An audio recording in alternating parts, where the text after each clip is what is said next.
Introduction. The collective amnesia. We live in a collective amnesia, not partial, not accidental. Collective systemic, installed so early that it no longer feels like something you forgot, but something that was never there to begin with. And from the moment you entered this world, before you had the ability to question or compare, a script was placed into your perception, quietly but consistently, telling you that the world is solid, that events unfold randomly, and that your life is shaped by forces operating somewhere beyond your reach, beyond your influence, beyond your will, while at the same time you were trained to absorb information, follow rules, and avoid uncertainty, but never shown how the system itself operates. That omission is not small, because no one ever handed you the instruction manual for your own existence. Not how your perception filters reality, not how belief stabilizes patterns, not how attention directs outcomes, only surface-level rules, never the structure generating them. And yet, in certain moments, rare but unmistakable, when everything becomes quiet, when external input drops and your mind is no longer reacting, something appears. A disturbance. A question without words, a persistent sensation like a splinter in the mind, suggesting that what you see is not the full system, that something fundamental has been removed or hidden behind what looks obvious. That signal is not imagination, it is inconsistency. Now look at a pattern that repeats too precisely to ignore. Why do some individuals move through life with minimal resistance, accumulating wealth, health, and connection as if drawn by an invisible force, while the majority exerts effort continuously and still remains locked in cycles of survival? If it were coincidence, the distribution would be unstable. If it were genetics, the outcomes would not shift across environments with such consistency. And if it were luck, the same individuals would not repeatedly position themselves in advantageous conditions. So it is not coincidence, it is not genetics, and it is not luck. The difference is operational. Most people are playing the game of life blindfolded, reacting to objects they cannot see, adjusting behavior based on impact rather than understanding, while a small group, throughout different points in history, has operated with access to something others did not: the blueprint, the underlying structure that defines how reality responds. For millennia, that structure was not openly taught. It was guarded, fragmented, encoded, in the temples of ancient Egypt, within the mystery schools of Greece, and later inside Hermetic traditions across Europe. This knowledge was preserved, but never made simple, never made direct, often hidden behind symbols that required interpretation, and in many cases restricted under severe consequences. Some said it was protection. Others understood it as control. Because an individual who understands the laws governing reality does not remain predictable. He does not operate from imposed limits. He does not require external permission to act. He becomes something else entirely. Not a follower of the system, but an operator within it, a sovereign, creator. And systems built on control do not scale with individuals like that. But the condition has changed. The barrier that once restricted this knowledge has weakened, and the fact that you are hearing this now is not best explained as randomness. Because within cognitive systems, what appears as accident is often alignment. In the mental universe, accidents do not exist in the way you were taught. There are only intersections, points where readiness meets information, which means your presence here is not the starting point. It is the result of prior conditions aligning. You are here because something in you is ready to remember what was suppressed, ignored, or overwritten. And what we are about to examine is not belief, not superstition, not blind faith. It is structure, the engineering of reality itself. What follows is not abstract, it is operational, a set of principles that function continuously in the background of your life, 24 hours a day, whether you acknowledge them or not. In the same way gravity continues to operate without requiring your agreement. Ignore gravity, and the consequence is immediate. Ignore these principles, and the consequences accumulate. Financially, emotionally, psychologically, patterns that repeat not because they are random, but because they are structured. But once you see the structure, the position changes. You stop reacting to outcomes. You start understanding how they are produced. Most people, when they encounter this domain, recognize only fragments, one or two isolated ideas, such as the popular concept of attraction, and attempt to apply them independently, which produces inconsistent results, because a system cannot be understood through fragments. Trying to navigate with a single principle is like attempting to drive a high-performance machine while only looking in one direction. Movement is possible, control is not. What is required is the complete system, the full map, the interaction between all parts. So before continuing, remove the expectation that this will confirm what you already believe. It will not. It will expose where your current model fails, and that may feel like resistance. But resistance here is not a signal to stop. It is a signal that something is being recalibrated. Reduce distraction. Limit external noise. Because what follows is not complex, but it is precise. And precision requires attention. What you are about to encounter has the capacity to dismantle the limited version of yourself constructed from incomplete information and replace it with something more accurate. Welcome to the forbidden truth. Welcome to the path of knowledge. These are the 12 laws that were hidden, not because they are mystical, but because they are operational. Key 1. The law of mentalism. The first thing you were taught about reality is the first thing this law destroys. We have arrived at Genesis, at the Alpha, at the hidden starting point behind every visible result. And if the other 11 laws were to vanish from your memory tomorrow, but this one remained, truly understood and integrated until it stopped being an idea and became a way of seeing, then you would still possess the master key, because the rest are not independent powers standing beside it, but expressions that flow out of it, like branches from a trunk or footnotes beneath a mother principle that contains them all. This is the law of mentalism. It is the principle Hermes Trismegistus carved into the emerald tablet.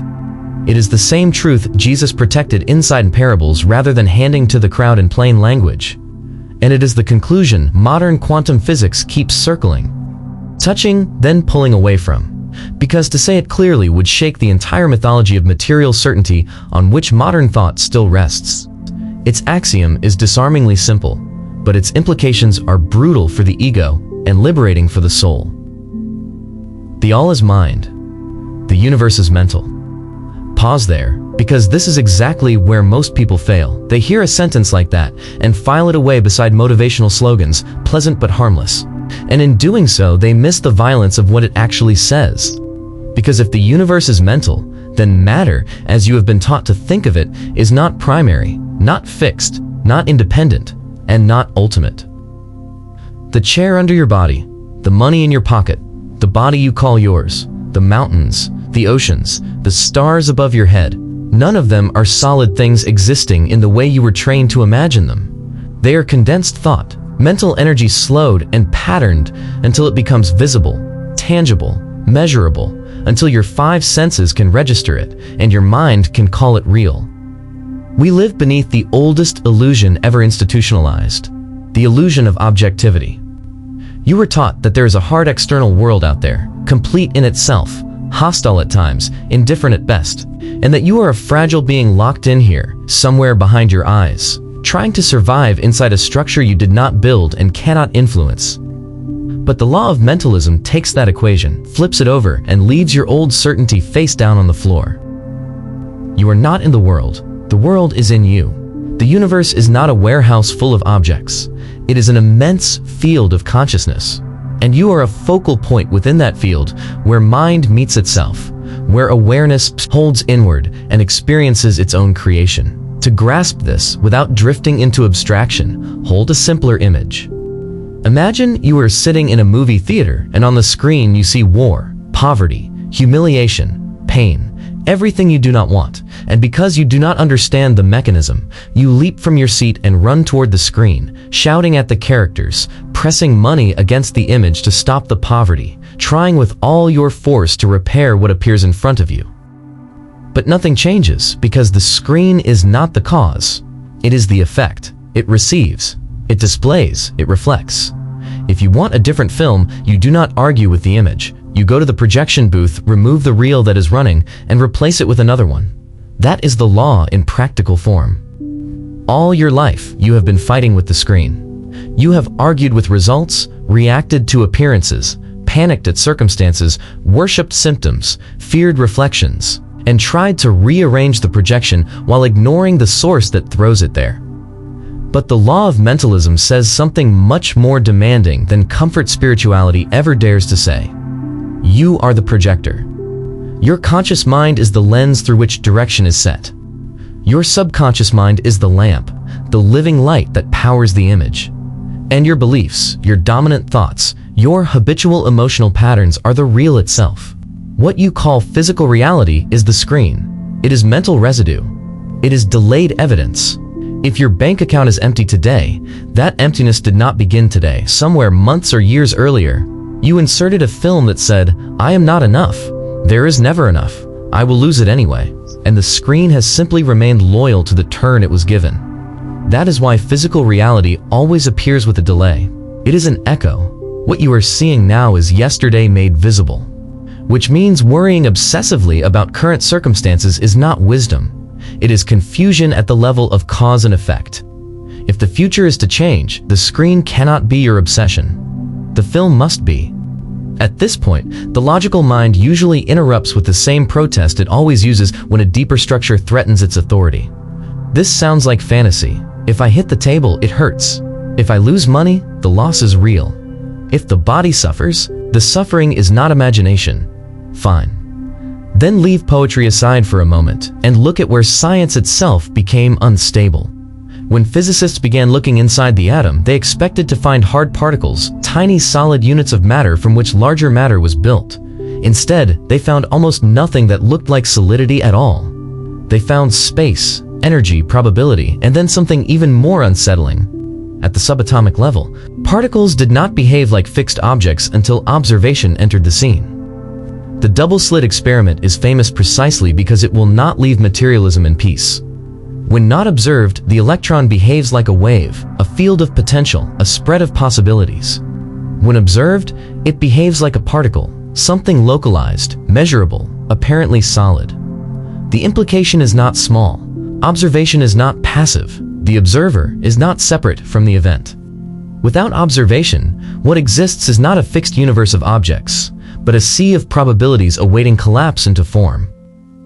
And that is where the law becomes personal. You are the observer in your own life. Every morning when you wake, the field of your life is still fluid for a moment, still open, still carrying a range of possible expressions. Then your conditioned mind enters, remembers your name, your debts, your failures, your pain, the person who betrayed you, the fear you slept with yesterday. And by observing those same facts again with the same emotional loyalty, you collapse possibility into repetition. You do not merely remember yourself. You recreate yourself with memory. You take free energy and force it to become yesterday again. That is why the law of mentalism does not begin by asking you to change the world. It begins by demanding that you stop observing into solidity the very conditions you say you want to escape. Stop staring at poverty until it hardens. Stop giving your imagination to humiliation, illness, failure, and calling that realism. Start observing, inwardly, deliberately, the reality you intend, so the energy available to you collapses toward a different form. And now we enter the part people call cruel only because it strips them of their final excuse. If the all is mind, and if you are operating your own mind whether consciously or not, then victimhood cannot be the ultimate explanation. That does not mean pain is unreal, that injustice never happens, or that every tragedy is simple. It means the governing level is deeper than blame, and if we accept the law at all, we do not get to accept it only when it flatters us. You are not primarily a victim of your boss, the economy, your childhood, or your genes. At the deepest working level, you are the expression of mental programming, so constant, so rehearsed, and so emotionally reinforced that it eventually appears outside you as circumstance. Everything in your life, whether welcomed or feared, has been attracted, permitted, reinforced, or prolonged through the quality of your dominant mental state. You may never have sat down and thought, "I want to be fired." But perhaps you spent years rehearsing insecurity, feeding it, feeling it, expecting instability, and that constant inner signal was not neutral. It was an instruction. I feel unsafe. Give me a world that confirms it. And the world, being mental at its root, obliged. This is the hardest truth to swallow, and at the same time the best news in your entire life, because if chance were your master, you would be helpless. But if your own mind has participated in building the prison, then your mind can also unbuild it. The moment you accept radical responsibility, you do not become guilty. You become dangerous in the most useful sense of the word. You recover the throne. Then the next question appears. How exactly does mind create? Not by casual wishing, not by decorating fear with a few positive phrases. The law of mentalism works through a specific formula. Thought is electric, emotion is magnetic, and creation is electromagnetic. A thought by itself has outline but no force, like a car with a perfect design and an empty tank. Emotion supplies propulsion. Thought shapes the mold. Emotion pours energy into it and gives it movement. Most people already use this law with precision, but in reverse. They think disaster and feed it terror. They imagine loss and charge it with anxiety. They rehearse betrayal and inject it with pain before it even happens. That is not harmless worrying. That is creative power misused. They have taken a thought form and signed it with emotional voltage. The universe responds to intensity. To master this law is to learn how to hold a higher thought, health, wealth, love, restoration, and charge it deliberately with elevated emotion, such as gratitude, peace, trust, or relief, before the event appears in physical form. Neville Goddard called this feeling the secret, and whether one agrees with every formulation or not, the insight remains precise. The feeling attached to the mental image determines whether it remains a concept or begins moving toward embodiment.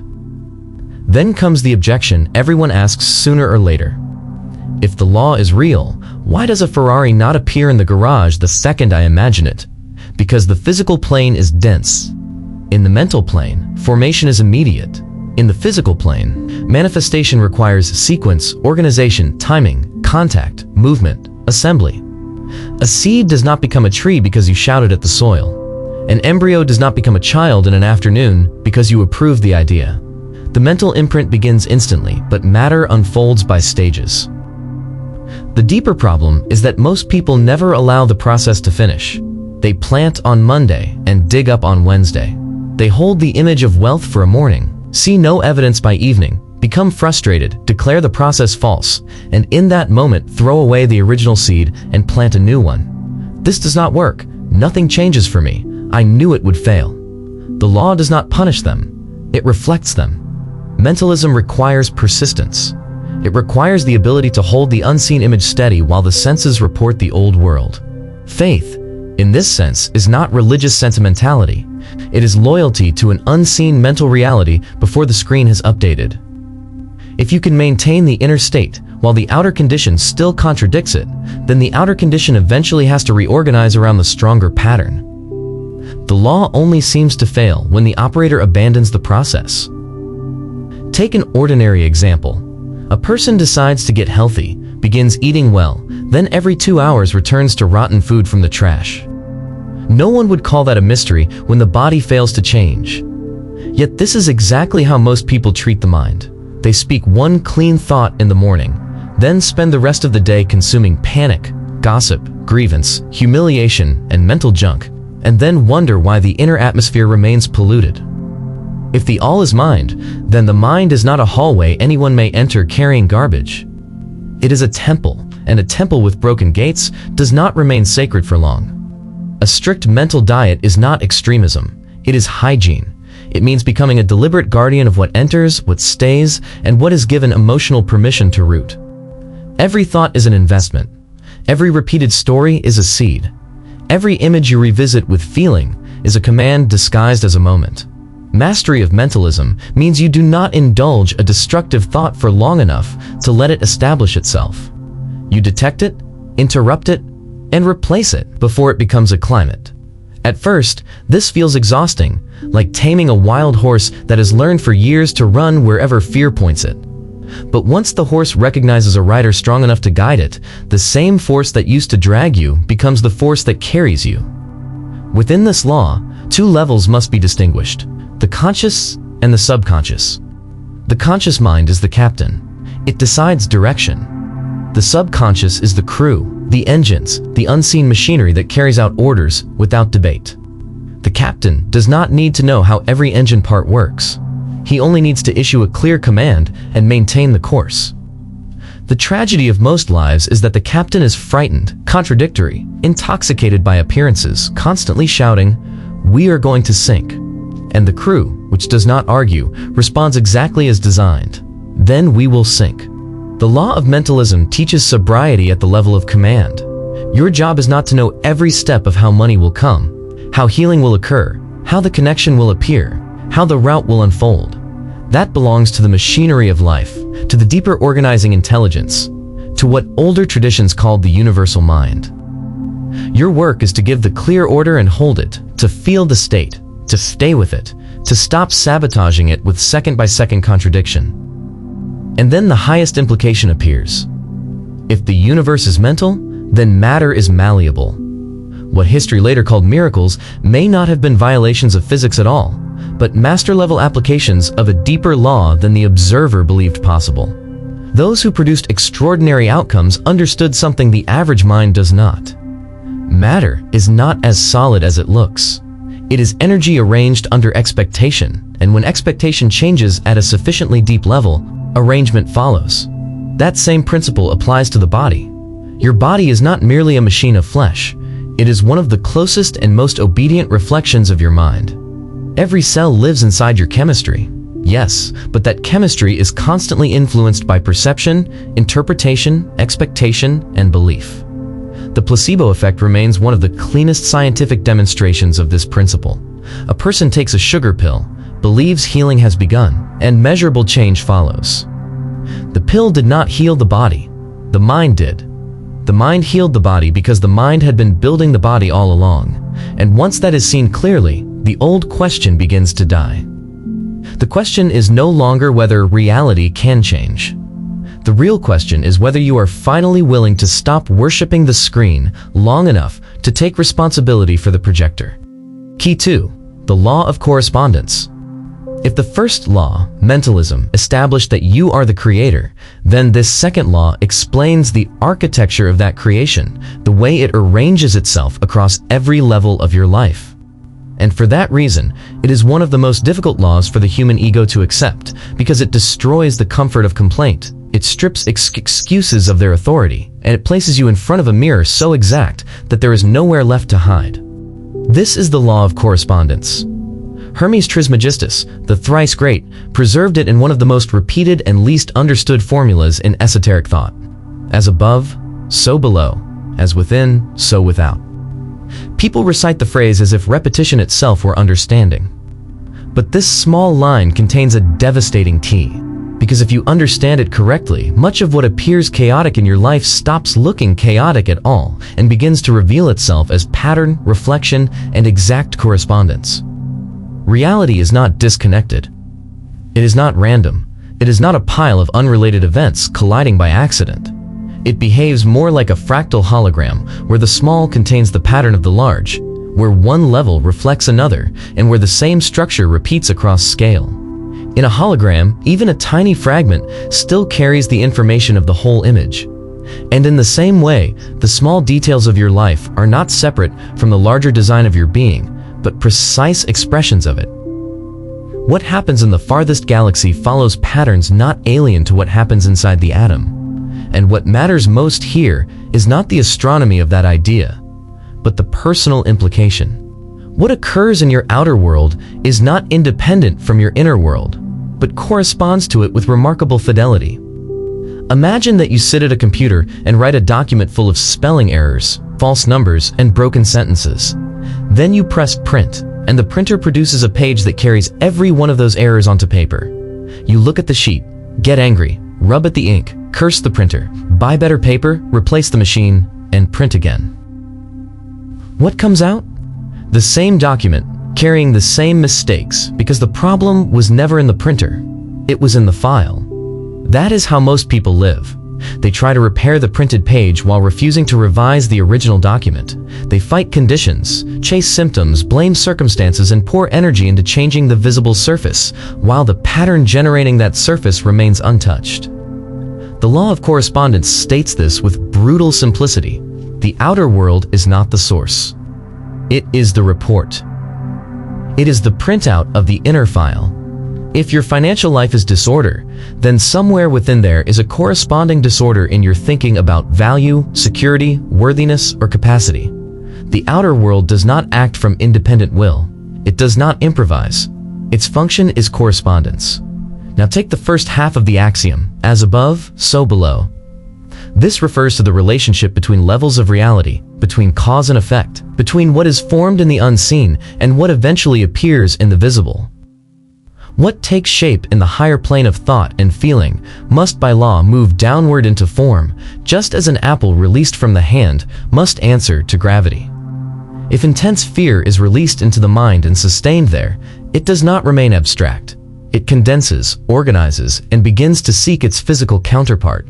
This dissolves superstition in a single stroke. People ask a God above to fix what is below while maintaining the same fear, the same resentment, the same inner poverty, the same mental allegiance to disorder, and then wonder why nothing substantial changes. But the law does not bend for hopeful contradiction.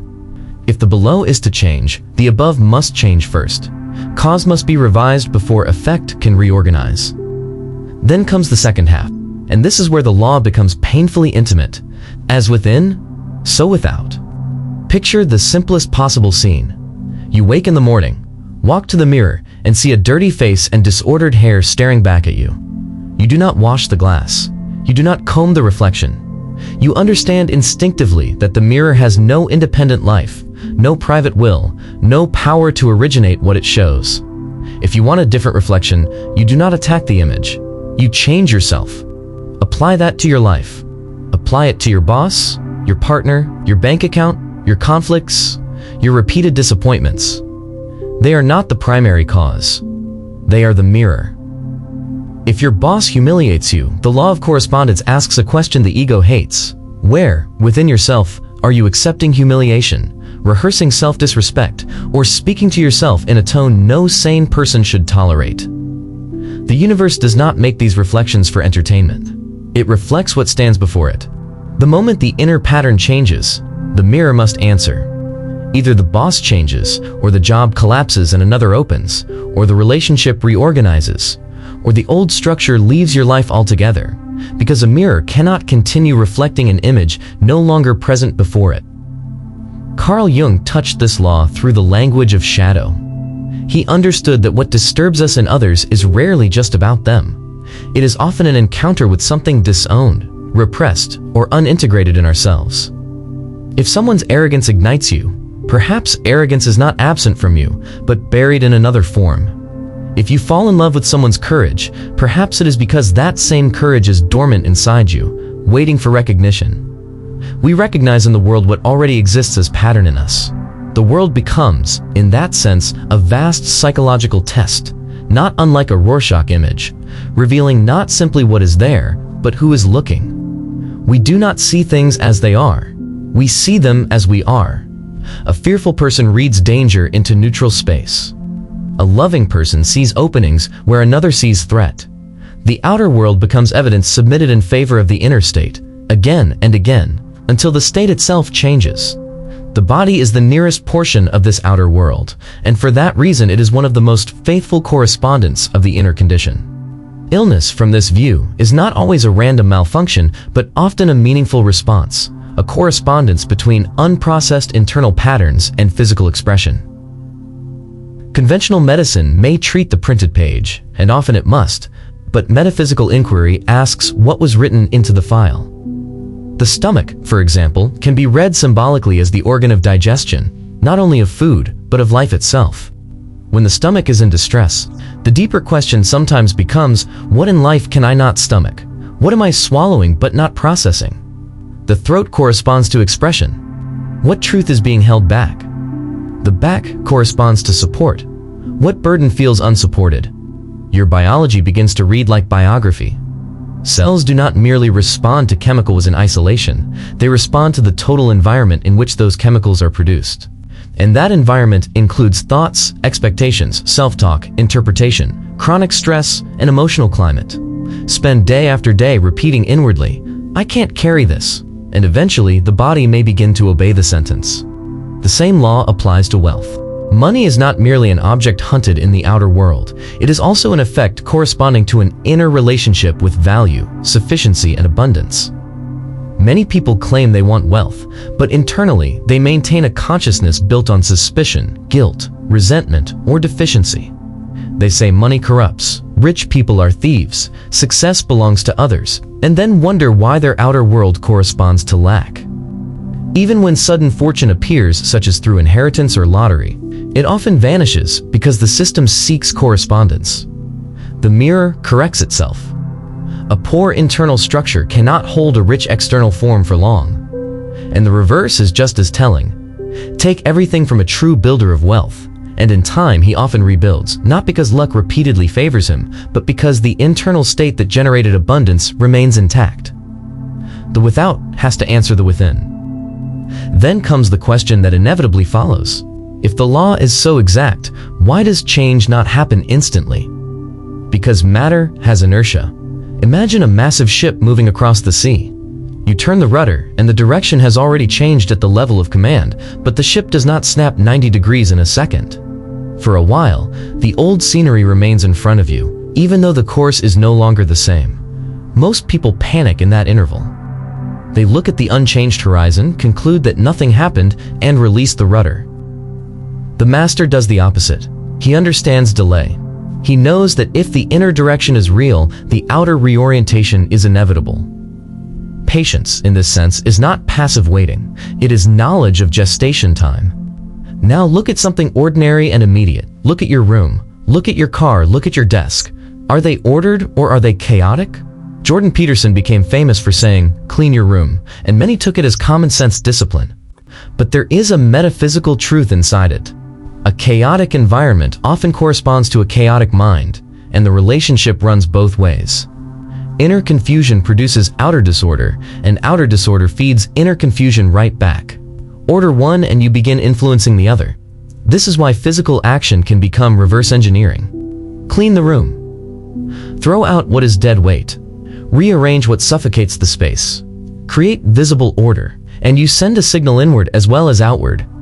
You are not merely tidying objects, you are announcing pattern.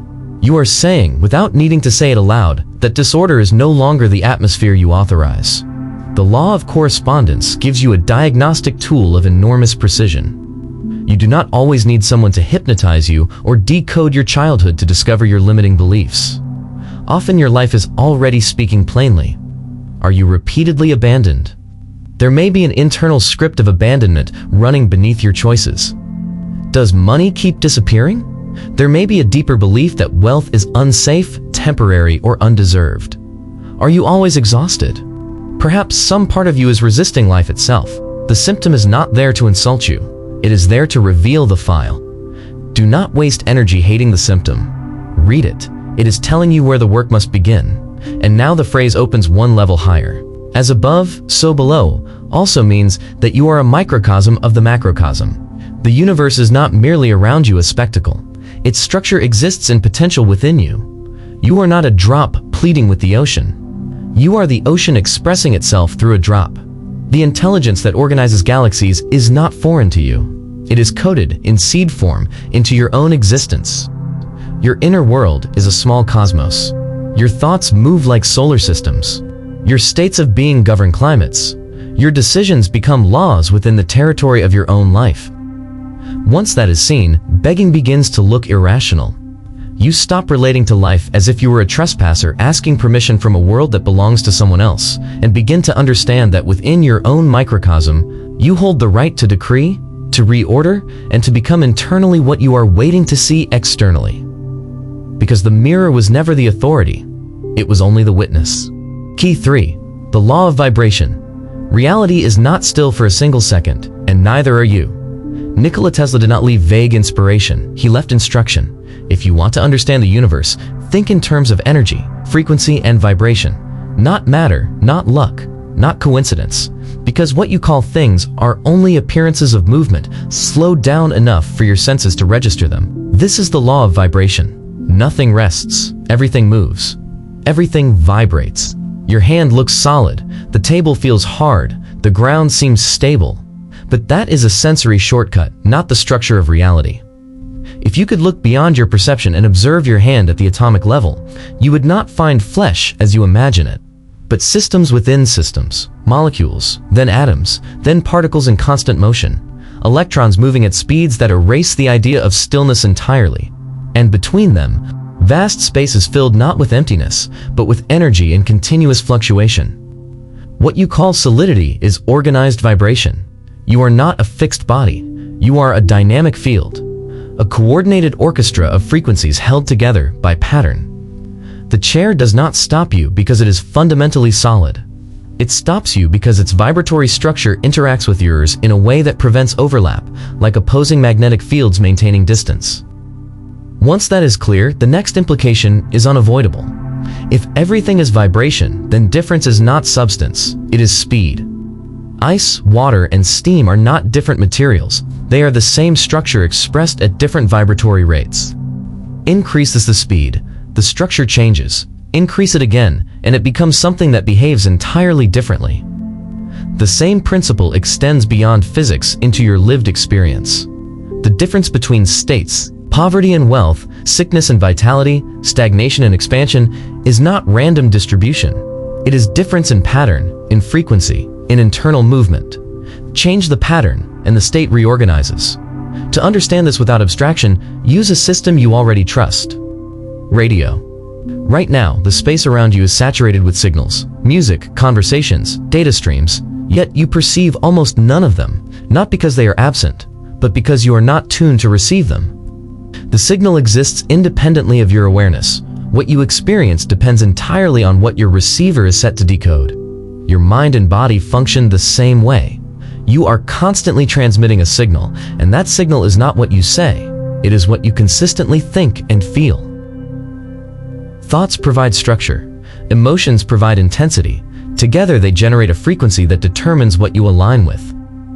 If your internal state is dominated by fear, your system is tuned to patterns that match fear, conflict, instability, threat, not because the world suddenly became hostile, but because you are decoding that layer of it.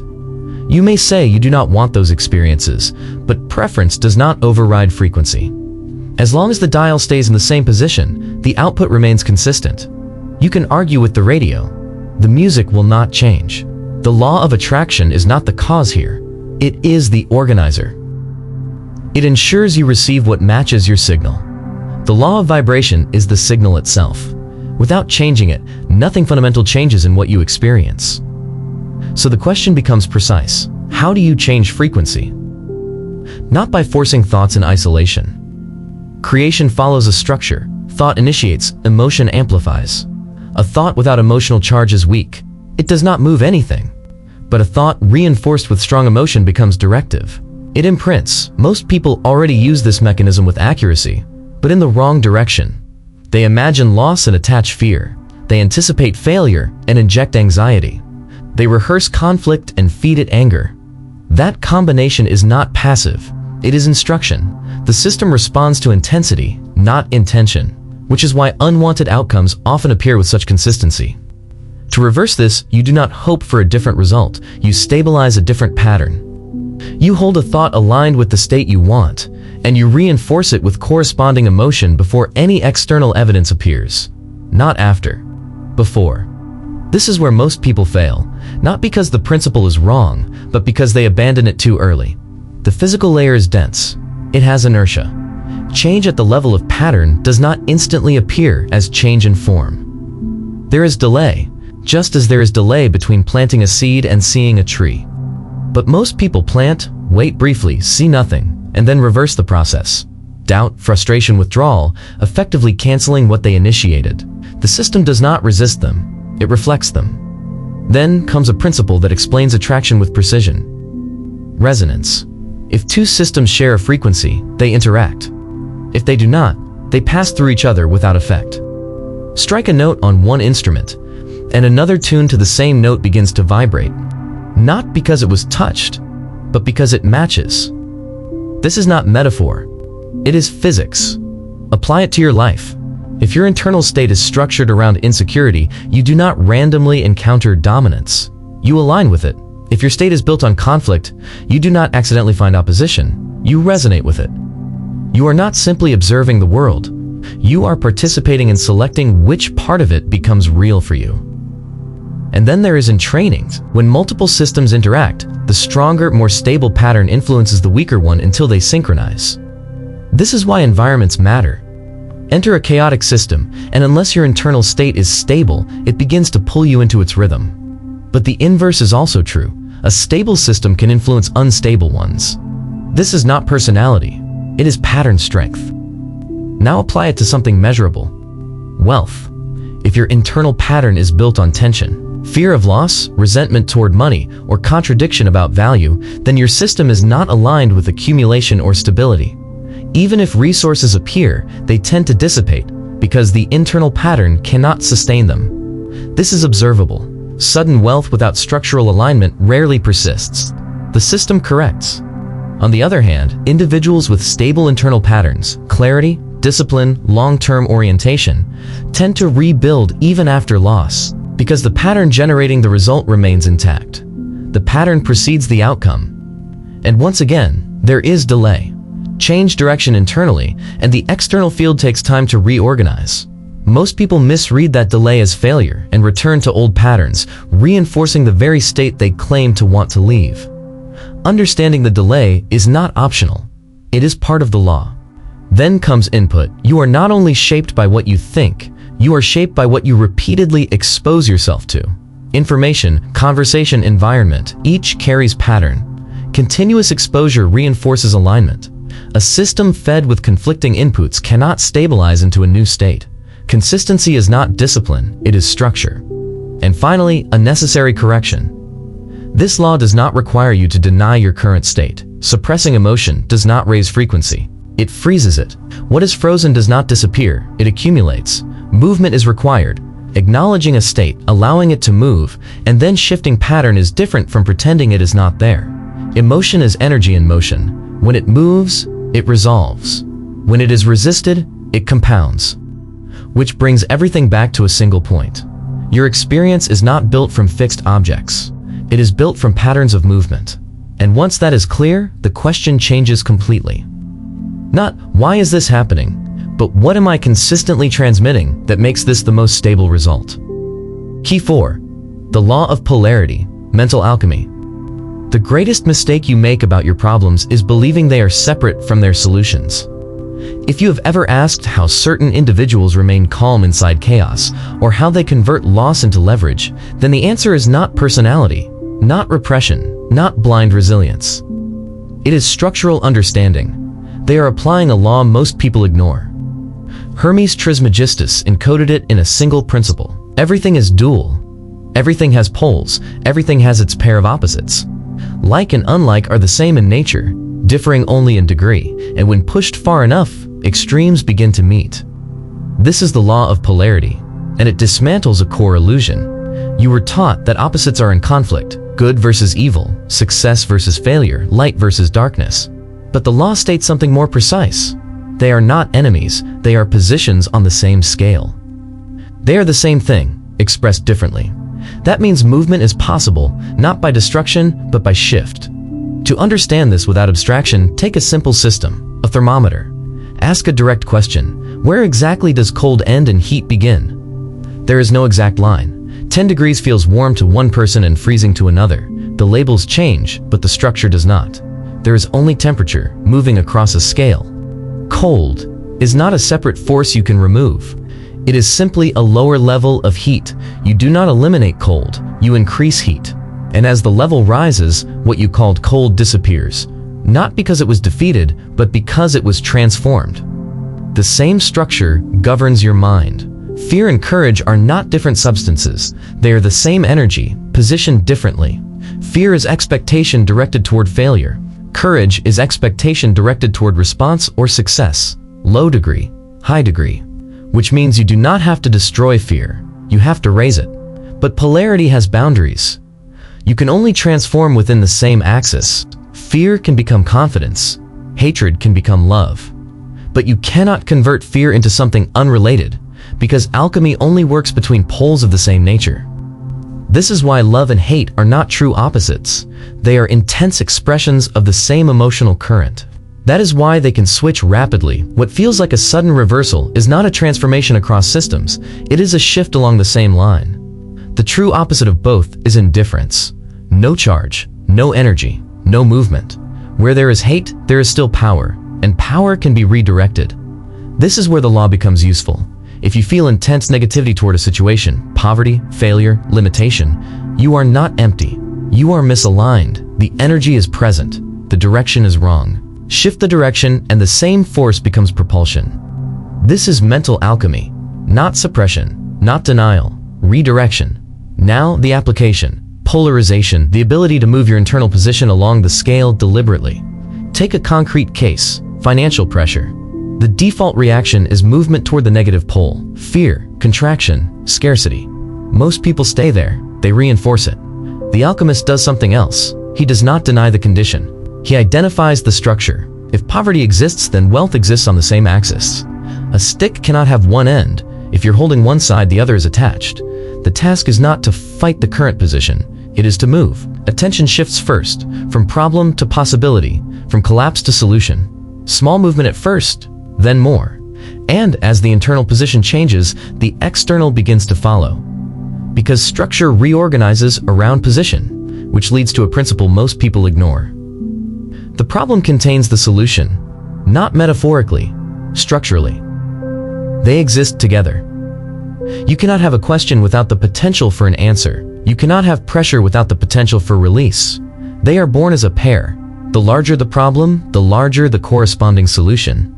Not because the world compensates emotionally, but because the scale extends equally in both directions. This reframes failure. Extreme states carry potential. When a system reaches its lowest point, it has nowhere else to go on that side. Movement must reverse. This is why major shifts often begin at collapse. Not because collapse is good, but because it concentrates energy and forces direction. People in comfort remain static. People at extremes move. This is the spring effect. The deeper the compression, the stronger the release. But polarity also explains contrast. Why negative states exist at all? Without darkness, light has no reference. Without cold, heat has no meaning. Without lack, abundance cannot be experienced. A uniform field produces no awareness. Difference creates perception. The mistake is not that both poles exist. The mistake is remaining fixed at one without recognizing the ability to move. Then comes oscillation. States shift, up, then down. Clarity, then confusion. Most people are carried by this movement. They react to each shift as if it defines them. But the law allows something else. Stability through awareness. The ability to hold position regardless of external change. Not by denial, but by non-attachment. You can be inside a negative condition without becoming it. This is not theory. It has been demonstrated repeatedly in extreme environments where individuals maintain internal structure despite external collapse. The environment does not fully determine the state. The state can resist. And then there is control, not absolute, but functional. Think of a mixing panel, sliders controlling different states: fear, confidence, scarcity, abundance. Most people let those sliders move randomly. The law suggests they can be adjusted, gradually, deliberately, through focus, through interpretation, through physical state. You do not jump from one extreme to another instantly. You move, step by step, and over time, the pattern stabilizes at a new level. Finally, the law exposes something fundamental. Labels are traps. Good and bad are not properties of events. They are interpretations. The same event can be lost in one frame and opportunity in another. Fix the label and you fix the position. Change the interpretation and movement becomes possible. The alchemist does not wait for favorable conditions. He works with whatever appears. He takes the current position and shifts it. Because if opposites are not separate, then nothing is fixed. Everything is position, and position can always move. Key 5. The law of rhythm, the flow. You are already living inside the law. You just call it good days and bad days. Put your hand on your chest and feel it.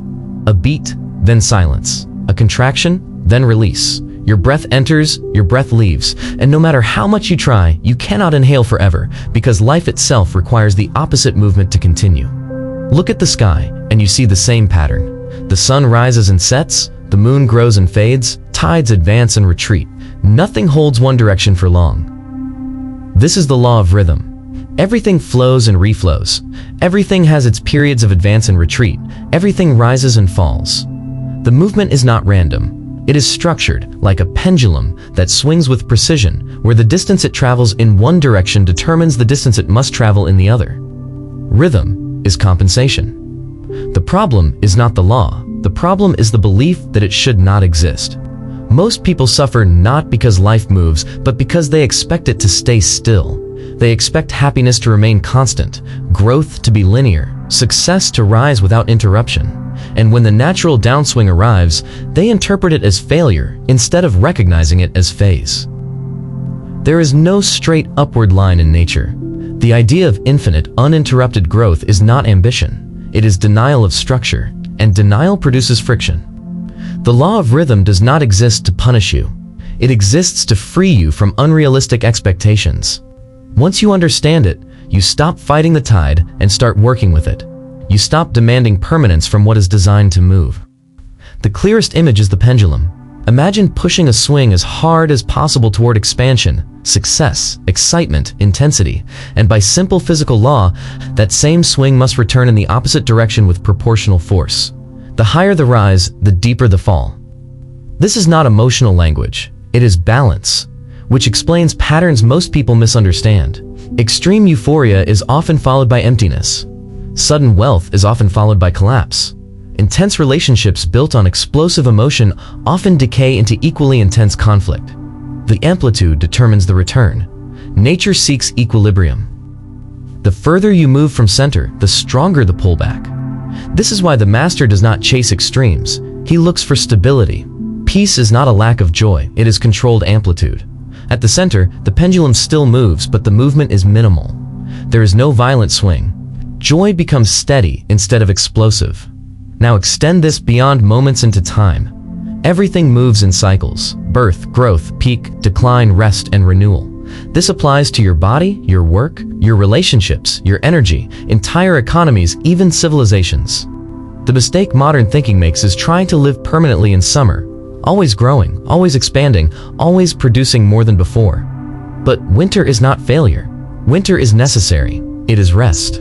It is recalibration. It is preparation. If the earth refused winter, it would exhaust itself.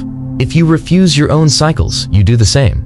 When a low phase arrives, fatigue, confusion, lack of results, the immediate reaction is resistance. Something is wrong, I must fix it now. But often, nothing is wrong. It is phase, and phase passes. This is the first relief the law gives you. What you're experiencing is temporary. Not because someone promises it, but because movement guarantees it.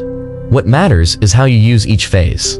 The untrained mind wastes the low phase complaining about it. The trained mind uses it. When energy is low, you refine, review, prepare, remove inefficiencies. When energy rises, you execute, expand, move. Same person, different phase, different function. Now apply this to systems that operate at scale. Markets, economies, businesses. They expand, then contract. Growth, then correction. The inexperienced mind celebrates the rise and panics at the fall. The informed mind expects both. During expansion, it remains measured. During contraction, it remains active. It understands timing, which is why decisions made during different phases produce opposite outcomes. Buying when everything is rising feels safe, but often locks you into the peak. Acting during contraction feels uncomfortable, but often positions you for the next expansion. The law does not remove risk, it removes surprise. Then comes the question most people ask at this point. If everything moves like a pendulum, are you trapped in it? Are you forced to rise and fall without control? The answer is no, but not because the law disappears, because your position relative to it can change. The pendulum swings at one level, emotional, reactive, automatic. If you remain at that level, you are carried by it. But there is another level, awareness. If you shift upward into observation, the pendulum still moves, but you are no longer inside the swing. You see it, you feel it, but you are not defined by it. This is neutralization, not stopping the movement, but refusing to be dragged by it. A simple example, a wave of low energy appears, fatigue, doubt, heaviness. The automatic response is identification. I am tired, I am off, something is wrong.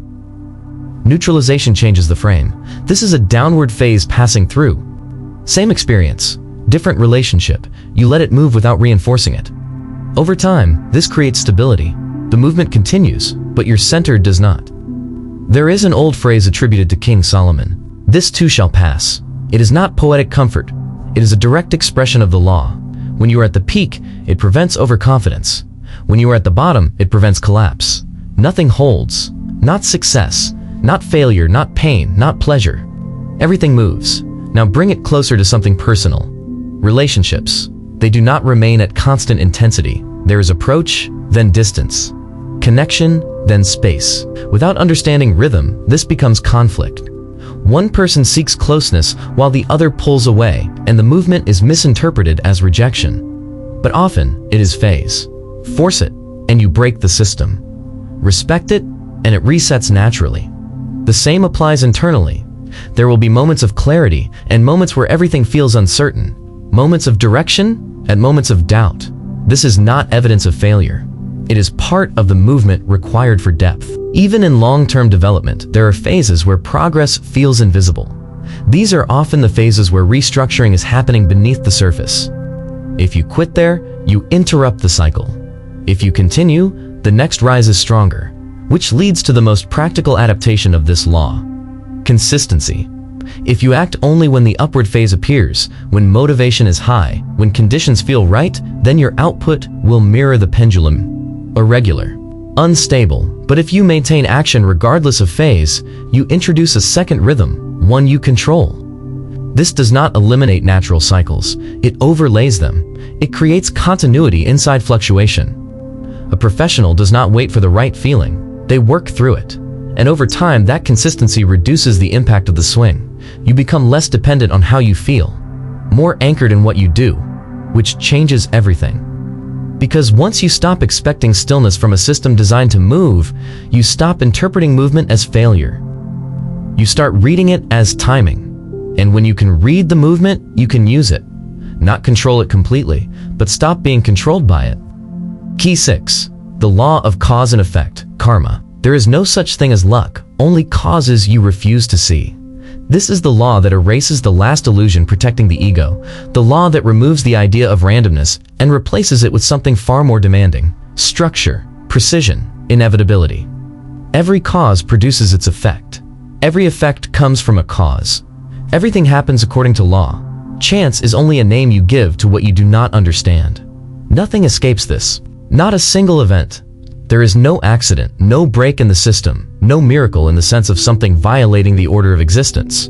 Because if one effect could appear without cause, the entire universe would collapse into chaos, and yet it does not. It holds, it functions, it repeats, because it is governed. We live in a cosmos, order, not chaos. And that realization divides people instantly. For the victim, it is brutal because it removes the sentence "this happened to me" and replaces it with a sharper one: "this was caused." It takes away the comfort of blame. But for the one who understands, it becomes power, because if nothing is coincidence, then everything can be generated. If your life today is an effect, then you participated in setting the causes, consciously or not. And if causes created this, then new causes can create something else. Your future is no longer guesswork. It becomes architecture. Start with the myth that sustains passivity. Luck. You throw a die, it lands on 6, and you say chance, but that word hides complexity, not randomness. The force of your hand, the angle, the spin, the air, the surface, all of it formed a chain. You simply cannot calculate it. But inability to calculate is not absence of cause. It is ignorance of it. Your life follows the same structure. That lucky break you see in someone else is not sudden. It is accumulated. Decisions, preparation, habits, relationships, all compressing into a visible moment. You see the moment, you miss the chain, and what you call bad luck follows the same rule. Collapse does not appear from nowhere, it builds. Years of stress, poor input, unstable thinking, repeated misalignment until the system can no longer hold and the effect surfaces. You call it unfortunate, the law calls it consistent. This is karma. Not punishment, not reward. Mechanics. Like electricity. You place your hand in a live socket, you receive a shock, not because something judges you, but because the system operates according to its nature. Cause, effect, direct, immediate. The universe behaves the same way. What you send, through thought, through action, through intention, does not disappear. It moves, circulates, and returns, because systems tend to close their loops. Throw out anger, it travels. Throw out clarity, it travels. And both return, not because something tracks you, but because nothing leaves the system unfinished. This is why appearances deceive.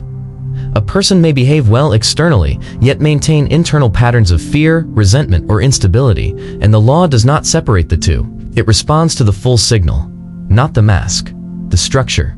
Ignorance does not cancel the law. Misunderstanding poison does not remove its effect. Now the real leverage.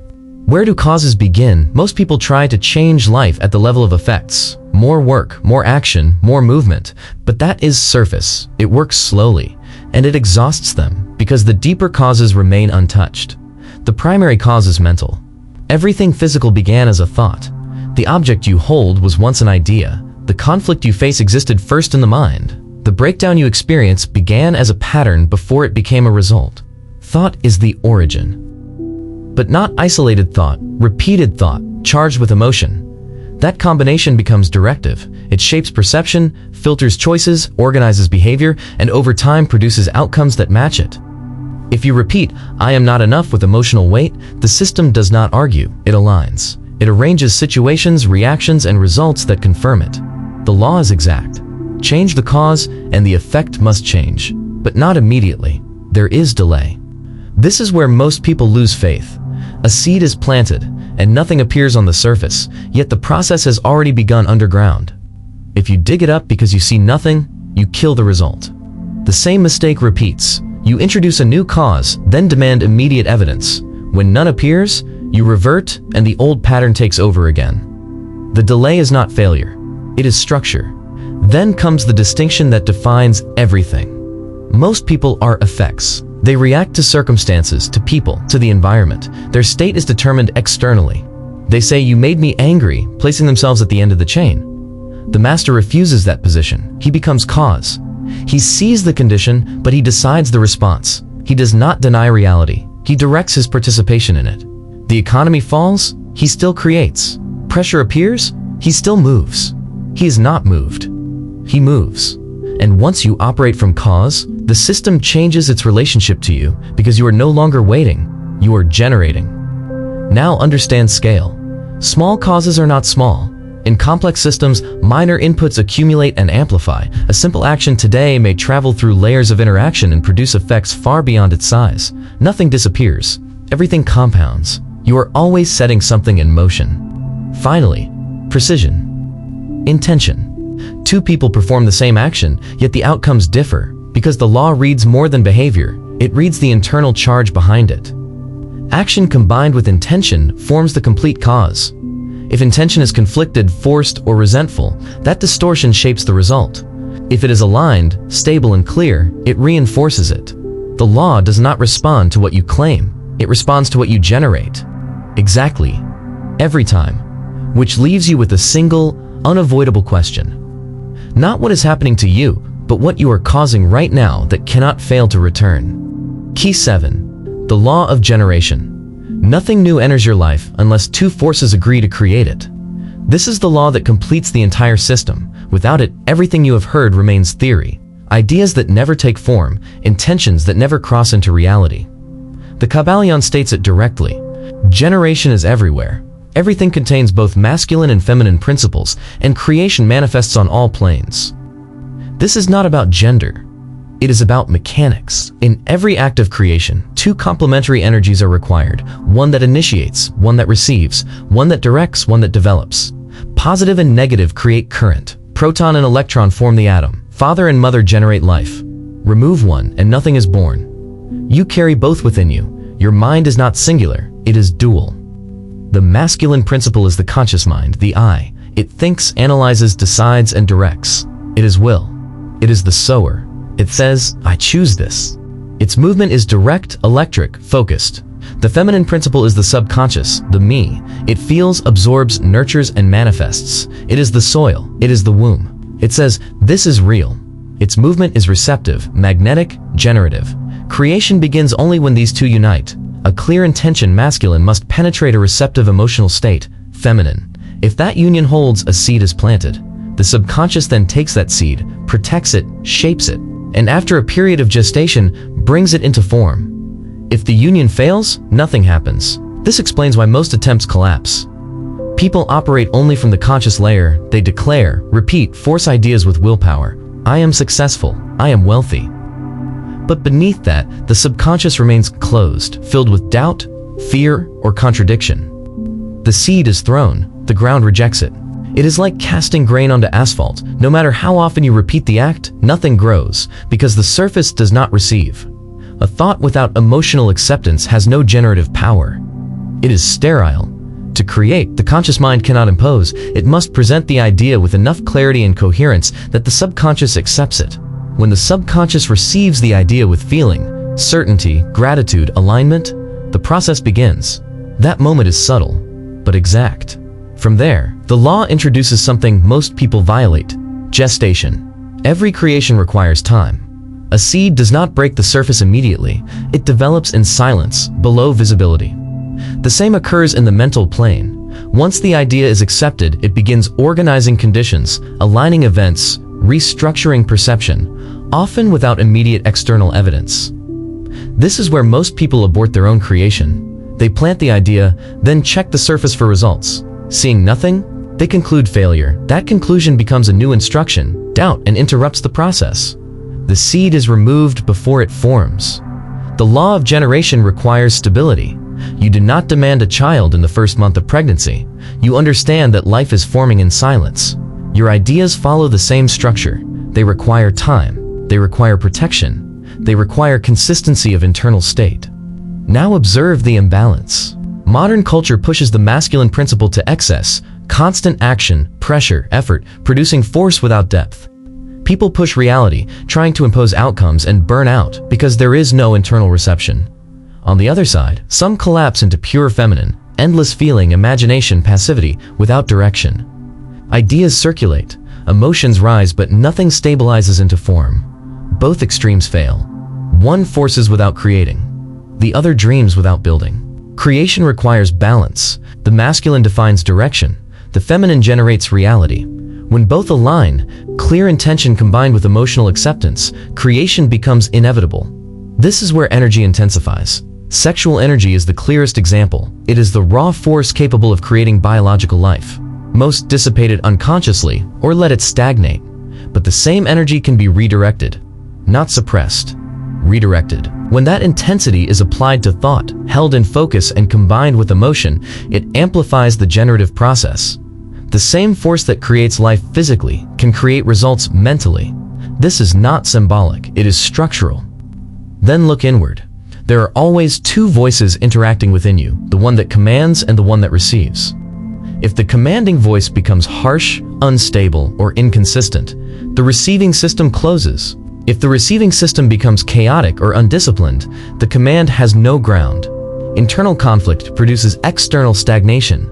Internal coherence produces external creation. Everything you build, money, work, relationships, follows this same pattern. Structure without flow collapses. Flow without structure dissipates.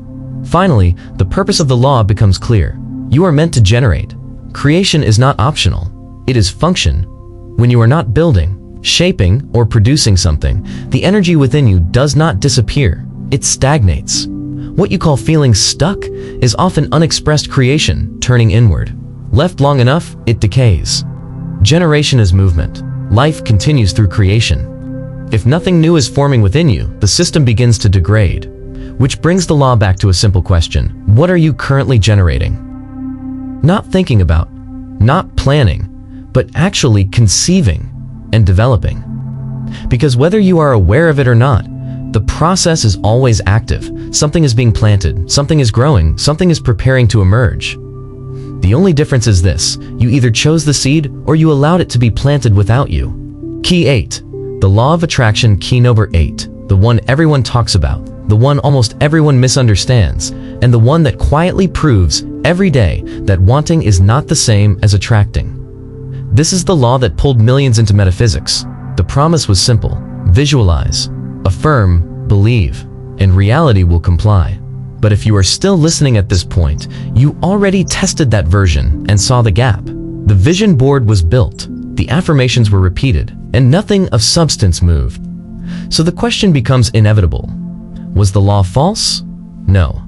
The law is as precise as gravity. What was false was the simplification. Because the universe does not respond to your words, it does not understand language, intention in sentences, or emotional begging. It operates as a blind system of frequencies, and the law of attraction is not a primary law. It is a consequence of vibration, a sorting mechanism that ensures that similar signals cluster together. Like attracts like, not because it wants to, because it must. This is where the first mistake appears. You believed you attract what you want. You don't. You attract what you are. That single distinction explains everything.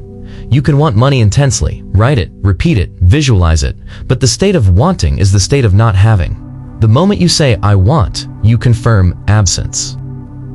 And since the law is precise, it does not bring you the object, it brings you more experiences that match the frequency of lack.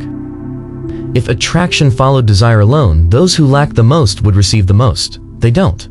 Because the law does not respond to desire. It responds to identity, your vibrational identity. To attract money, you cannot remain in lack while asking for wealth. You must become internally aligned with the state of having before the external confirms it. This is the paradox most reject because it feels backwards. How do you feel abundant without money? That is exactly the point. The internal precedes the external. When you generate the emotional state of sufficiency, security, ease, generosity, without evidence, the system moves to match it, not as a reward, but as a correction of inconsistency. Do not chase. Attraction does not follow movement, it follows alignment. Now move from concept to mechanism. You are already equipped for this. Your brain filters reality through a system that decides what you see and what you ignore. Millions of inputs surround you, but only a fraction reaches your awareness. The filter follows one rule. It selects what matches your dominant beliefs and attention. If you believe opportunity is scarce, the filter removes it. If you believe people are unreliable, it highlights proof. You walk through the same environment as someone else and experience a different reality, not because the world changed, but because your perception did. Change the internal instruction and the filter changes. What looked invisible becomes obvious. This is often mistaken for attraction. In reality, it is access.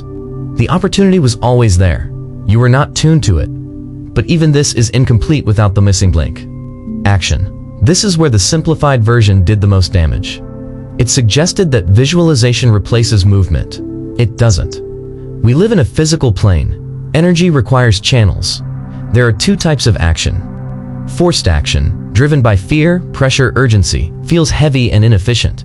It pushes without alignment, often producing resistance instead of results. Then there is inspired action, an internal signal, a clear impulse, a precise movement that feels almost effortless. The law of attraction does not remove action, it directs it. Instead of trying everything, you act where it matters. Instead of forcing, you respond. But even with alignment, another factor slows everything down. Resistance. Desire alone is not enough. Imagine wanting to move forward while holding a belief that contradicts it. The system receives both signals and stabilizes between them. Desire pushes one direction, belief pulls the other. The result is delay, not failure. Interference. The speed of attraction depends on one equation. Desire minus resistance. High desire with high resistance produces tension. Low resistance, even with moderate desire, produces movement. Most people increase desire, very few reduce resistance. They press the accelerator while holding the brake, then wonder why nothing moves. Release the brake and movement begins. Now the paradox sharpens. You receive what you do not need. Need is pressure. It is dense, heavy, unstable, and it signals absence. When you need something to feel complete, you reinforce the idea that you are incomplete without it, and the system reflects that instability. Detachment is not indifference, it is completeness.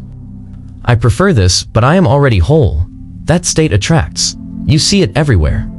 The person who is internally stable draws opportunities, relationships, outcomes without chasing, because the signal is not desperate, it is coherent. Then comes environment.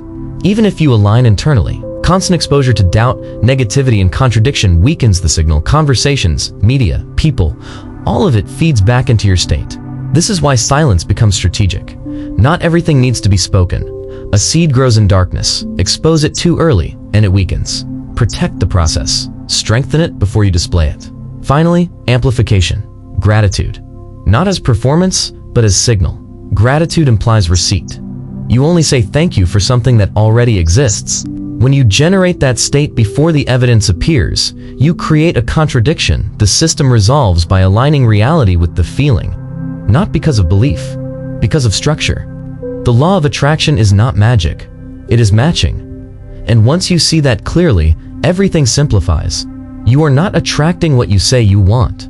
You are attracting what you consistently are, in attention, in belief, in emotion. He ate is not about asking. It is about becoming. And once that shift happens, attraction stops being something you try and becomes something you cannot avoid. Key 9. The law of oneness. Look at your hand for a second. Move your fingers, spread them apart, feel how separate they seem. Each one has a name, a function, a direction, and yet the moment you follow any finger back, you arrive at the same palm, the same source, the same structure. This is Key 9. The law of oneness. And it destroys the deepest illusion you still carry, that you are separate. Because if one finger cuts another, the entire hand bleeds. The pain is not isolated, it is shared, and the system responds as one. Humanity functions the same way. You are one extension. The person you envy, another. The one you hate, another. The one who suffers, another. Different forms, same field.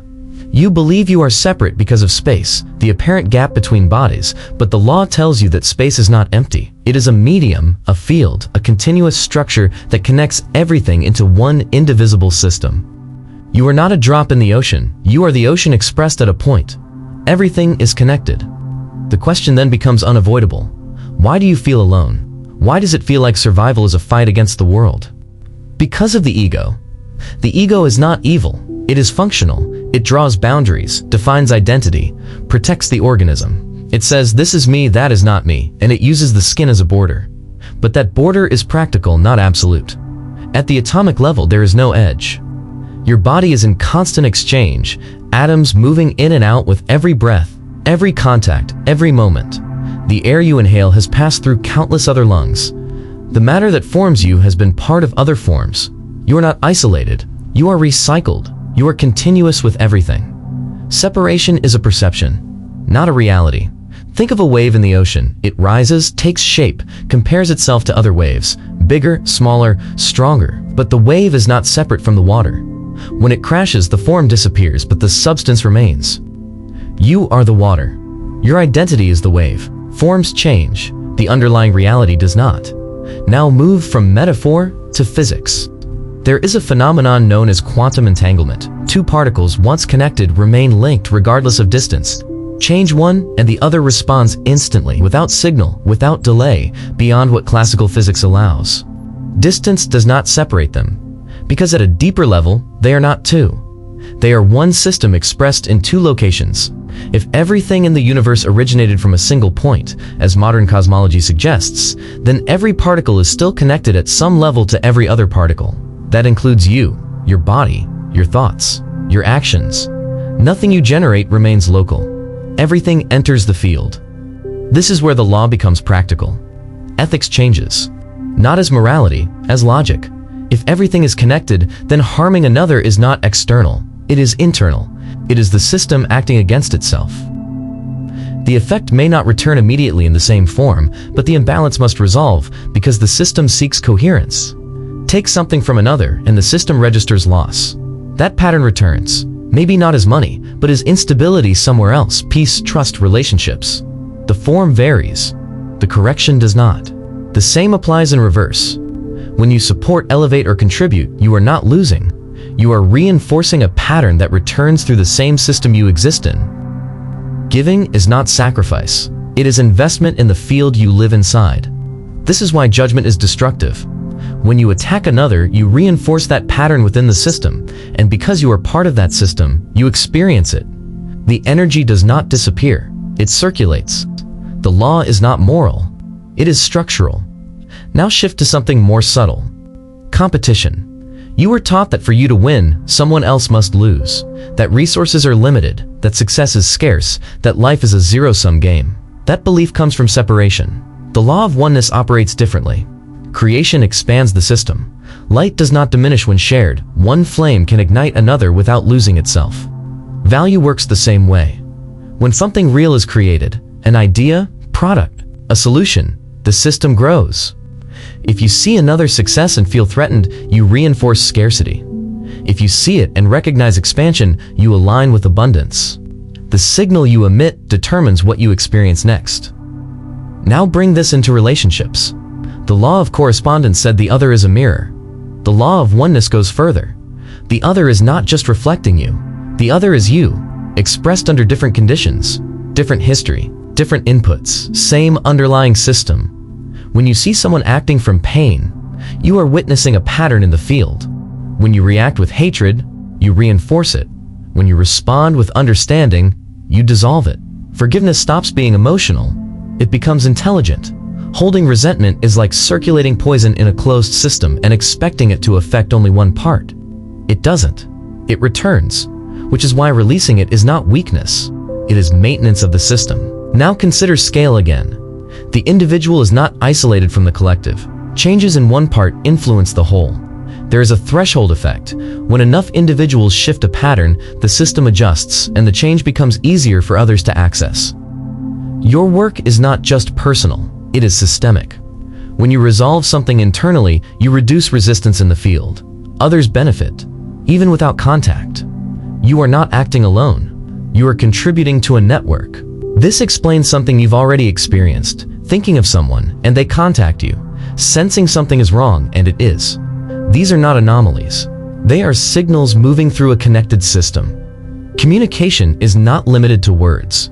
The field is always active, which brings us to the final layer, belonging.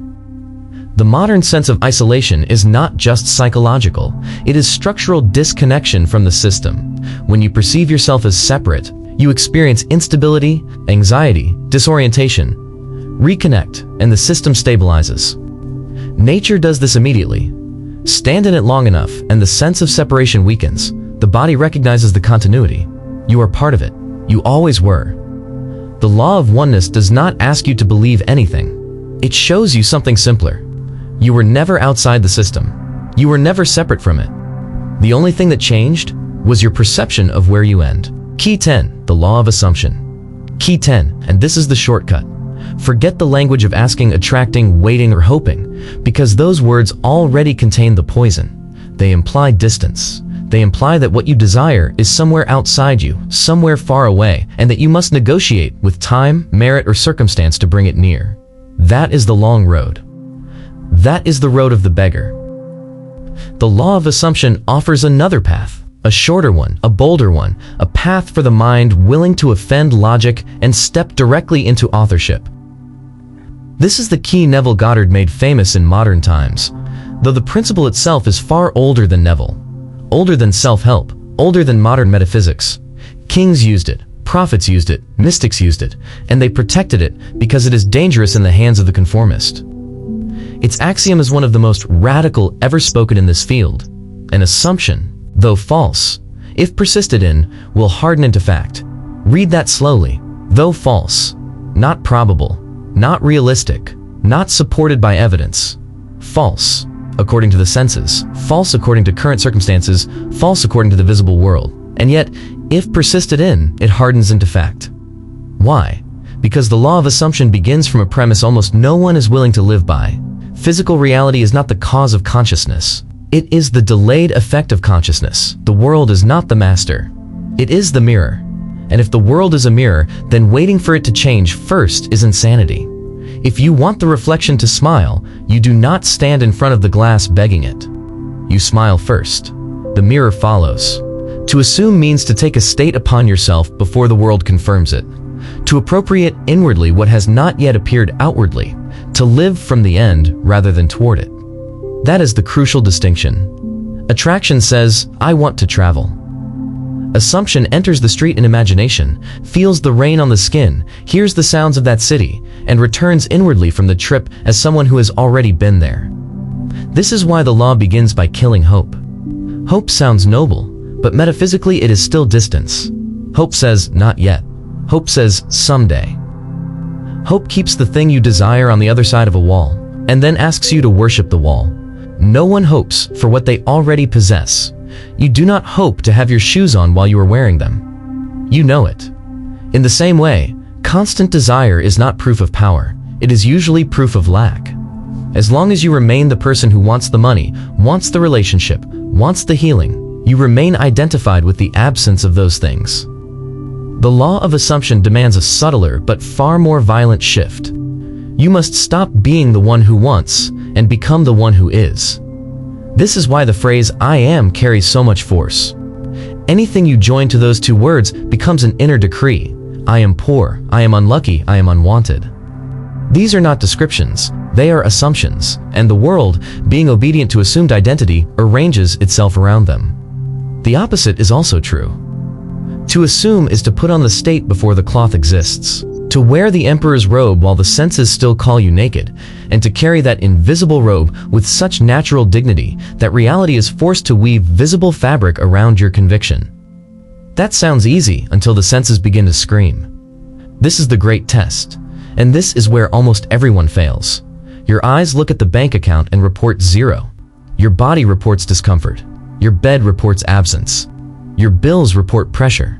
The senses call all of this truth.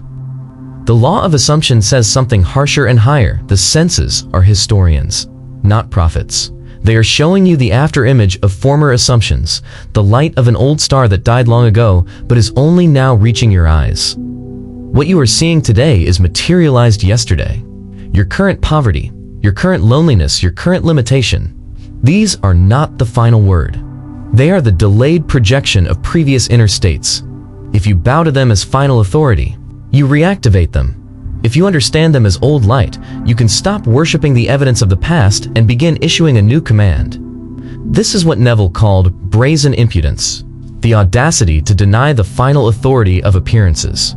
Not childish denial, not pretending tables do not exist, but a deeper fidelity, a refusal to let yesterday's reflection dictate tomorrow's identity.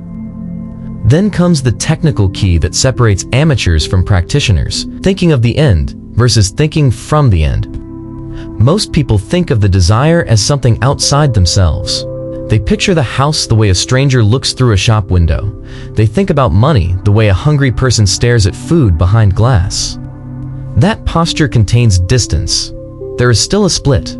I am here, the thing is there. The law cannot close that gap while you continue to maintain it mentally. Thinking from the end is different. You enter the house, you do not admire it. You stand inside it and look out through its windows. You do not think about having money. You think from the relief, order, and quiet certainty of already having it. You do not ask, how will I pay the rent? You think, where would I like to travel this year? That shift is not cosmetic. It is proof that the state has been inwardly occupied. And when the state is truly occupied, the nervous tension drops. What Neville called the Sabbath appears. The inner rest that comes when the battle to get is over, because, at the level of consciousness, it is already done. The ego immediately interrupts with its favorite question. How? How will this happen? How can wealth come if I have no job? How can health come if the diagnosis says otherwise? How can love come if I'm still alone? The law of assumption gives the ego the answer it hates most. The how is none of your business. Once the end is assumed, reality begins constructing what Neville called a bridge of incidents, a chain of events, meetings, breaks, losses, chances, openings, and strange turns that connect your current location to the state you have inwardly occupied. You do not build that bridge consciously. You walk it. And often the bridge looks nothing like what the ego expected. You assume wealth, and then suddenly lose the job you thought you needed. The frightened mind says, this is proof it failed. The initiated mind says, this may be the first plank. You assume a deeper life, and an old relationship collapses. You assume freedom, and a structure begins to crack. To the senses it looks like disorder. To the law it may be architecture. This is why assumption demands a strict mental diet. If assumptions shape reality, then inner conversations are not harmless background noise. They are instructions. What do you rehearse all day? Arguments with people who are not present? Explanations for why you cannot? Replays of humiliation? Those are assumptions. Those are commands. And if you want the wished-for state to harden into fact, you cannot spend the day feeding the opposite. If your assumption is, I am loved, you cannot continue to romance abandonment in thought. If your assumption is I am prosperous, you cannot build an inner temple of complaint around every bill. A mental diet is harder than a food diet, because the mouth is easier to watch than the mind. But it is the price of precision. Any thought that contradicts the assumed end must be starved, interrupted, replaced. Not dramatically, but consistently.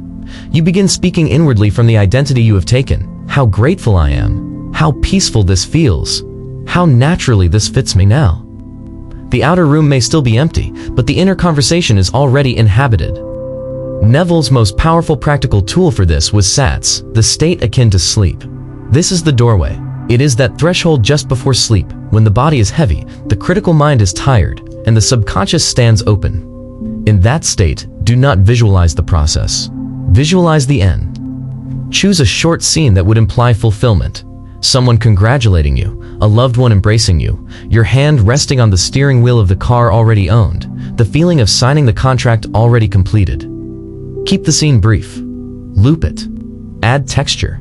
Hear the tone of voice, feel the pressure of the handshake, sense your own quiet satisfaction, and then fall asleep inside that completed reality.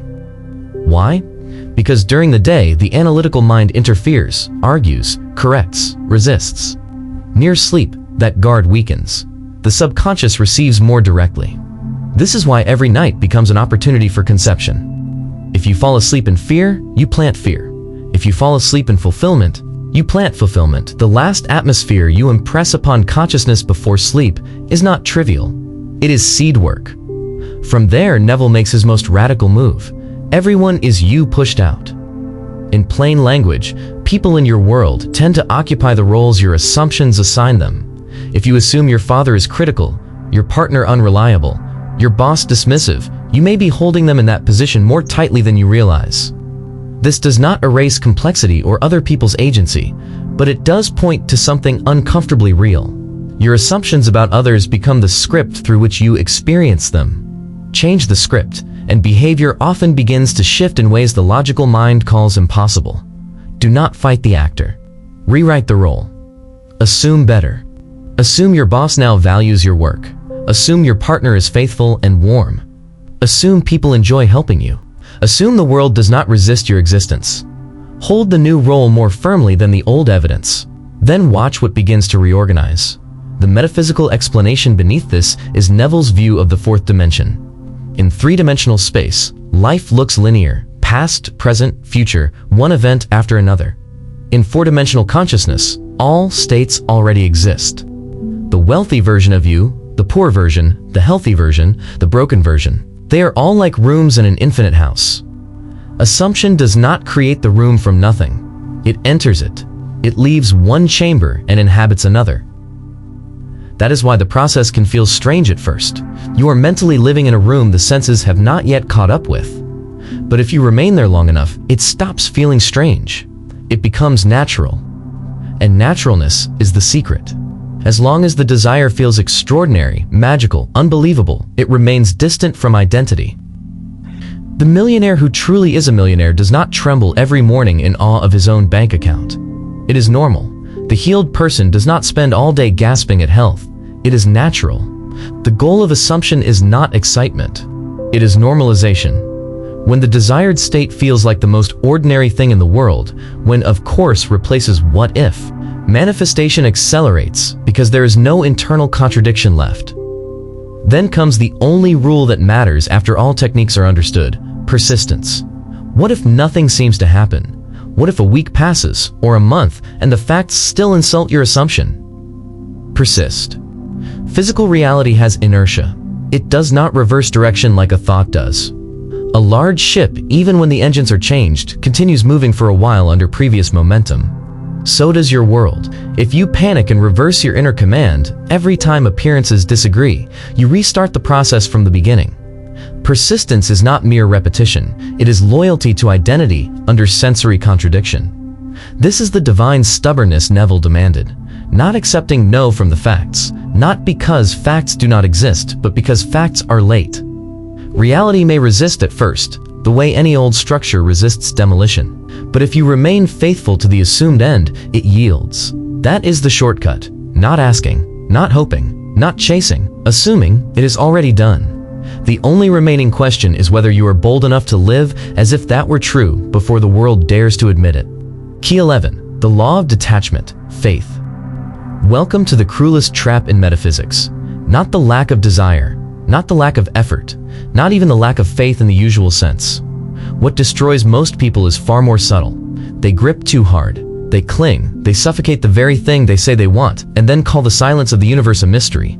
It is not a mystery. It is law. This is Key 11, the Law of Detachment. And its axiom is devastating for the controlling ego. To receive anything, you must release your attachment to it. Not the intention, not the vision, not the desire itself. What you must release is your emotional chokehold on the result. Because need repels, while trust attracts. And as long as you hold your dream with a fist closed by fear, by panic, by desperation, you are not protecting it. You are strangling it. The universe is built for flow. Nothing living moves through a clenched system. If your hands are closed by fear of losing, fear of not getting, fear of being without, then nothing new can enter. Detachment is not indifference. It is not giving up. It is the highest act of faith. It is the ability to look at uncertainty and remain internally relaxed because some deeper part of you already knows there is ground beneath the fog, or that you will grow wings before you hit. To understand the mechanics, imagine a handful of dry sand on the beach. If your palm stays open, the sand rests there. You have it. But the moment fear enters, fear of losing it, fear of the wind, fear that it may slip away, and you close your fist around it, the sand begins to escape through the cracks. The harder you squeeze, the less remains. That is exactly what people do with money, love, health, success. They grip so tightly that they force the thing away. Attachment is tension. Tension is doubt wearing the mask of passion. It says, I need this or I collapse. I need this or I am nothing. Where is it? Why is it not here? That frequency is not power. It is desperation. And desperation, as we saw in the law of vibration, is a dense, low signal. It does not magnetize, it repels. Detachment sends a completely different message. It says, I desire this deeply. I know it is mine in the right way and at the right time. But if it does not arrive this afternoon, I remain whole. My peace is not hanging by its arrival. That is freedom, and freedom is magnetic. The universe moves toward the free and withdraws from the enslaved. If you become a slave to your desire becomes your jailer. This is why the law of reversed effort matters so much here. Aldous Huxley described a principle that every swimmer learns quickly. When will and imagination are in conflict, imagination wins. Panic in water and you sink. Relax and the water holds you. The more violently you struggle, the more you swallow the sea. Floating begins the moment you stop fighting the thing that is trying to support you. Manifestation works the same way. When you are trying too hard, forcing, pushing, obsessing, checking, rechecking, begging the result to appear, what you are really declaring is that you do not believe it is coming. Effort at level is not faith. It is proof of doubt. If you truly knew the check was on the way, you would not sit by the mailbox screaming at the postman. You would live. You would breathe. You would move through your day with the quiet confidence of someone whose order is already in transit. The law of detachment asks you to stop thrashing. It asks you to enter the current instead of fighting it. Vadim Zeland explained this with the idea of excessive potential. The universe seeks energetic balance. When you place excessive importance on something, when you put a job, a person, a deal, a dream on a pedestal, you create an energetic distortion.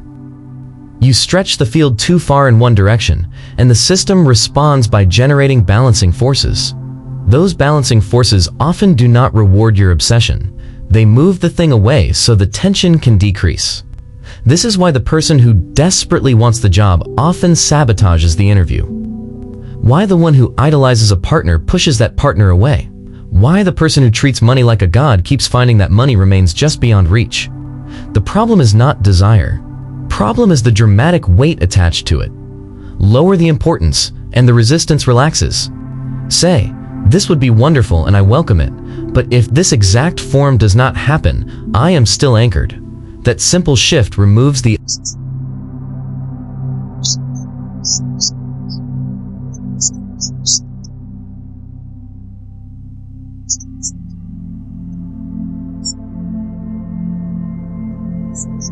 Detachment is not apathy. Many here let go and interpret it as resignation. They stop acting, they sit still, they call it surrender, but it is really collapse. That is not the law. Apathy is dead energy. Detachment is living energy without tension. It is fire in the direction and water in the nervous system. You know where you are going, but you are not bleeding from your grip on the steering wheel. Think of a car trip. You know the destination. You get in the car. You drive. But you do not slam your forehead against the windshield every 3 minutes screaming, "Are we there yet?" You enjoy the road. If there is a detour, you take it. If traffic slows, you do not conclude the destination disappeared. You remain relaxed because the path is still unfolding. That is detachment. Apathy would be refusing to start the engine. Most attachment comes from wanting to control two things that do not belong to you: the how and the when. I want wealth, but it has to come through this exact method, by this exact Friday, in this exact package. By doing that, you close 1,000 doors and leave one tiny door unlocked. You reduce the infinite to a narrow corridor, then wonder why nothing moves. Your task is the what. The field's task is the how and the when. You have failed vision. The greater intelligence does not. Perhaps what you asked for on Friday would have been half of what could arrive on Monday. Perhaps the route you wanted would have trapped you at a lower ceiling. Detachment says, "This is what I desire," or something better. Bring it in the most harmonious way, at the perfect time. That sentence is not passive. It is intelligent.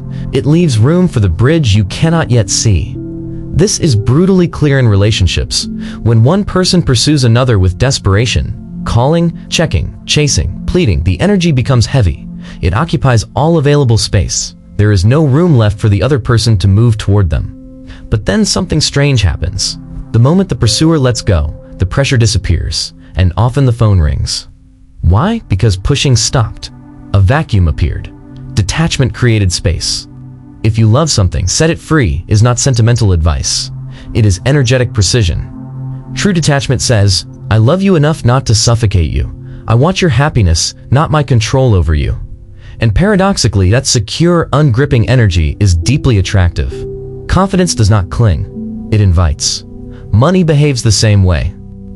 In this aspect, money is like a subtle feminine force. It avoids panic, pressure, and begging. If you need money tomorrow to survive and your whole field is vibrating terror, your thinking becomes distorted, your timing worsens, your speech tightens, and people feel the pressure. Clients smell need, buyers sense desperation, opportunities close. To attract money, you have to recover an internal sense of sufficiency first. Not because the bills are fake, but because panic blocks intelligence. When you can say, "I am still capable, still alive, still resourceful," money is important, but it does not define my existence. Your field changes.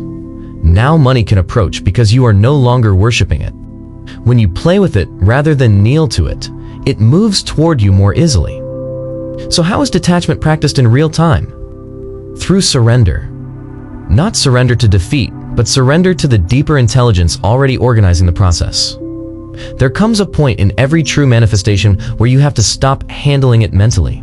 You have visualized enough, you have declared enough, you have impressed the state enough.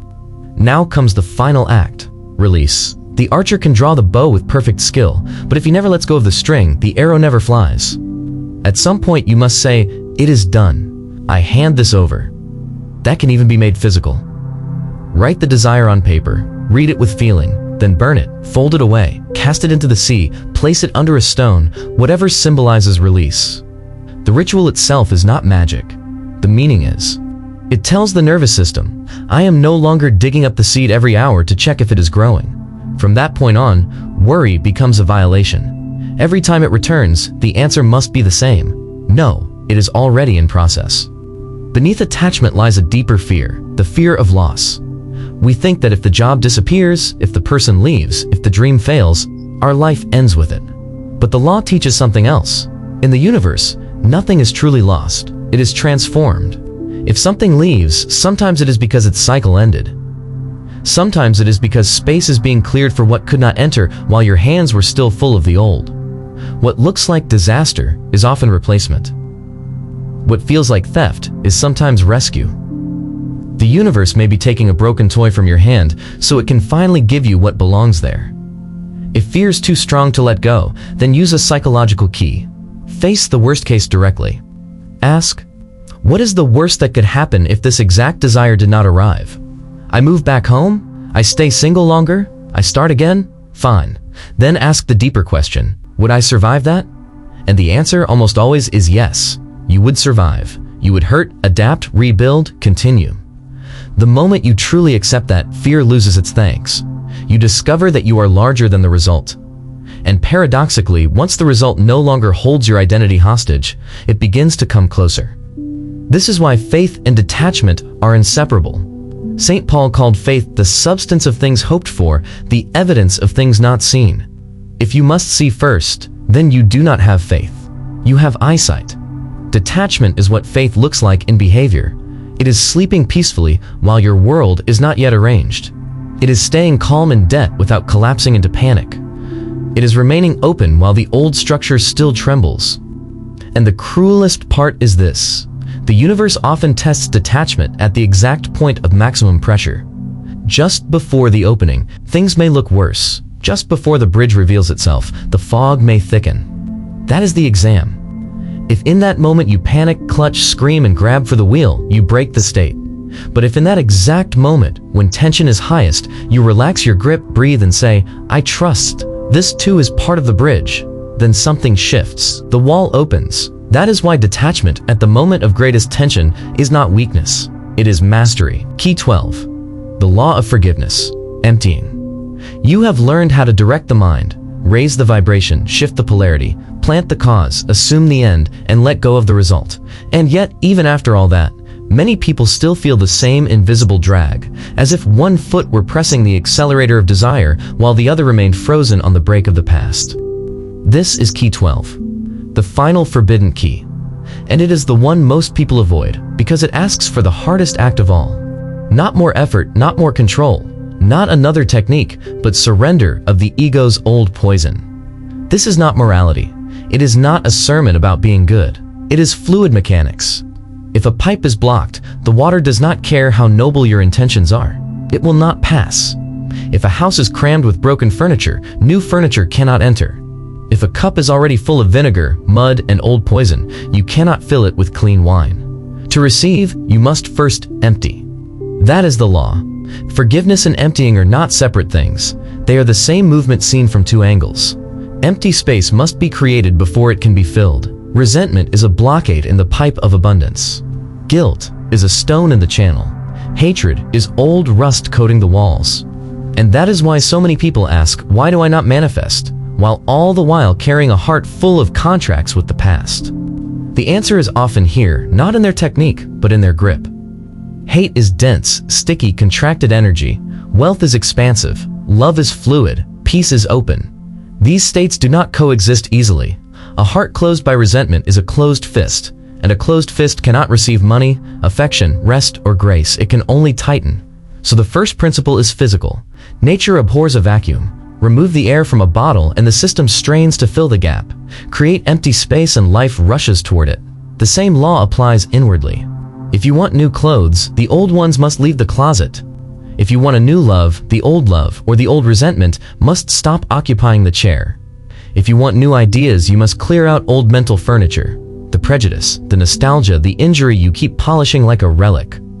While that space is still occupied, the field reads one simple message: no room. This is why letting go is not loss.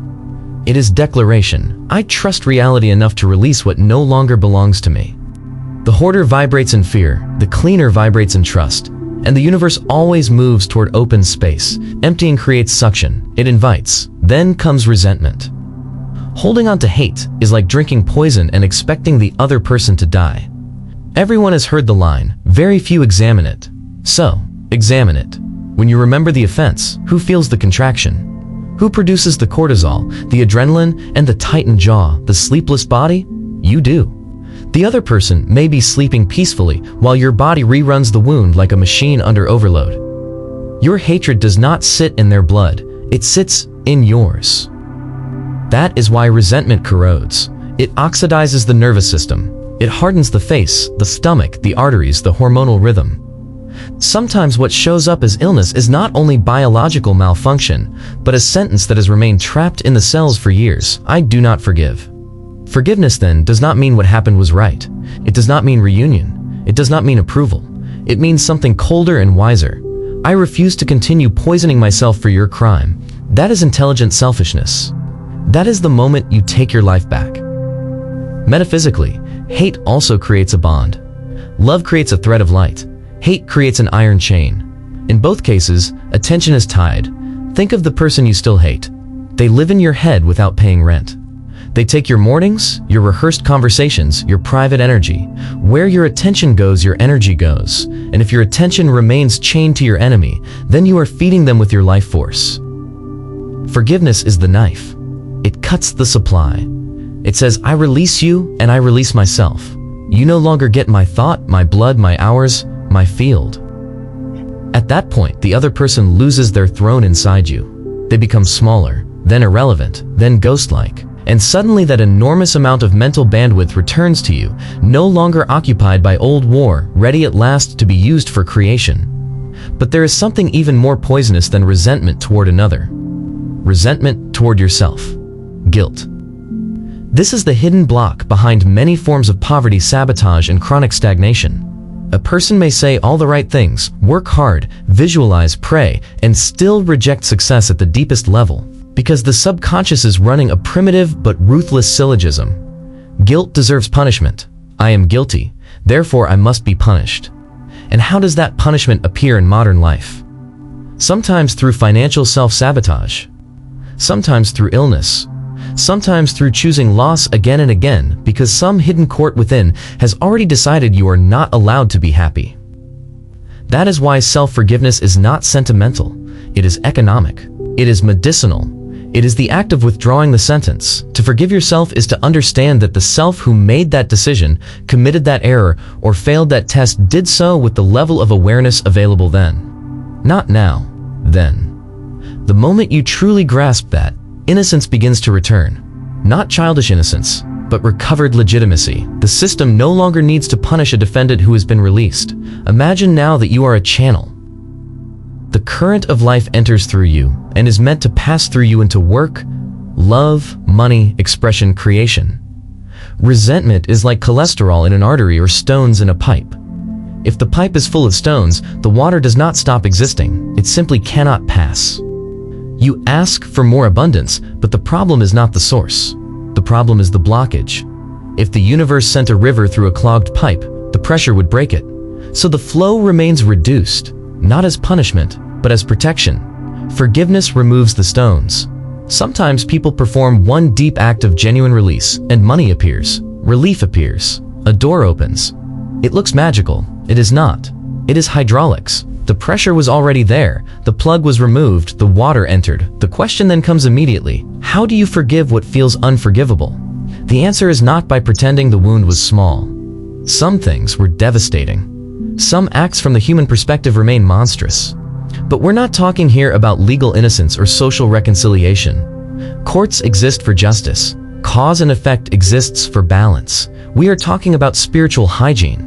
If a thorn infects your leg, you do not refuse treatment because the thorn deserves no mercy. You heal because the wound is in you.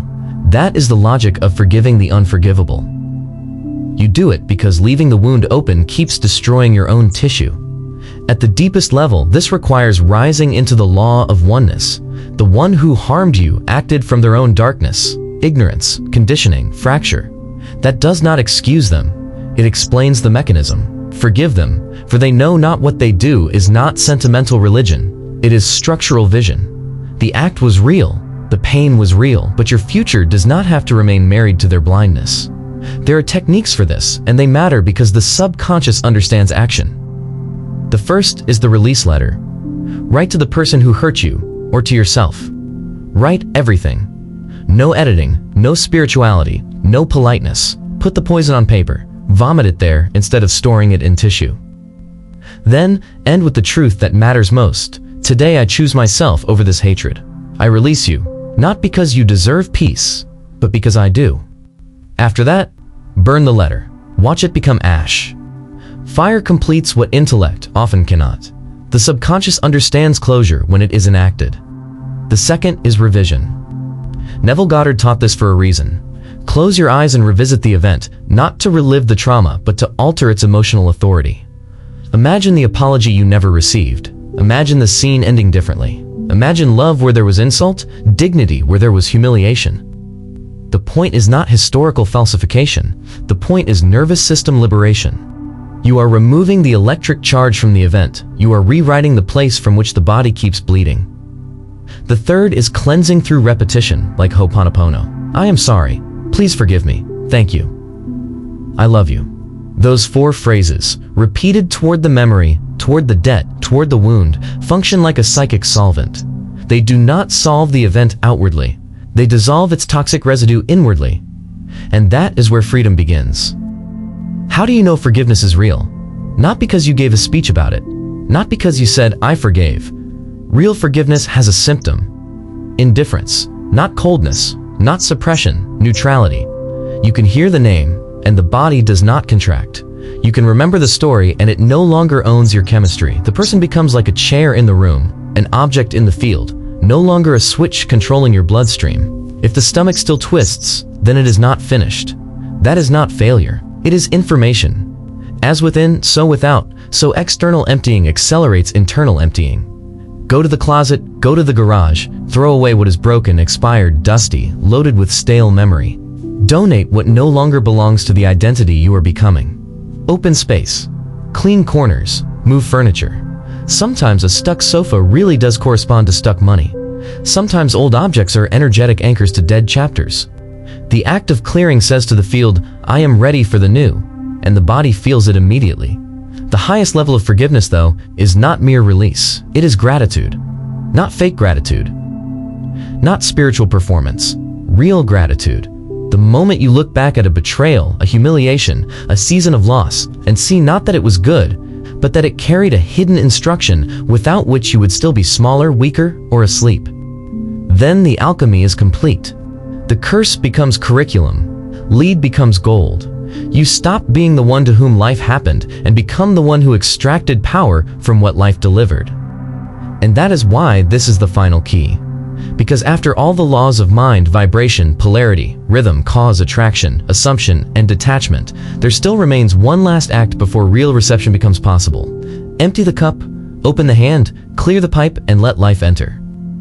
You have all the keys now. I showed you detachment, so you would stop choking your own dreams with fear. I showed you forgiveness, so you would finally clear the pipe through which abundance has been trying to reach you for years. But do not mistake this for entertainment, and do not reduce it to inspiration that burns brightly for 10 minutes and dies before nightfall. This is not information. This is power, and power becomes dangerous the moment it remains only in the head. Because the final trap is not ignorance, it is intellectual gluttony. It is the pleasure of hearing truth without obeying it.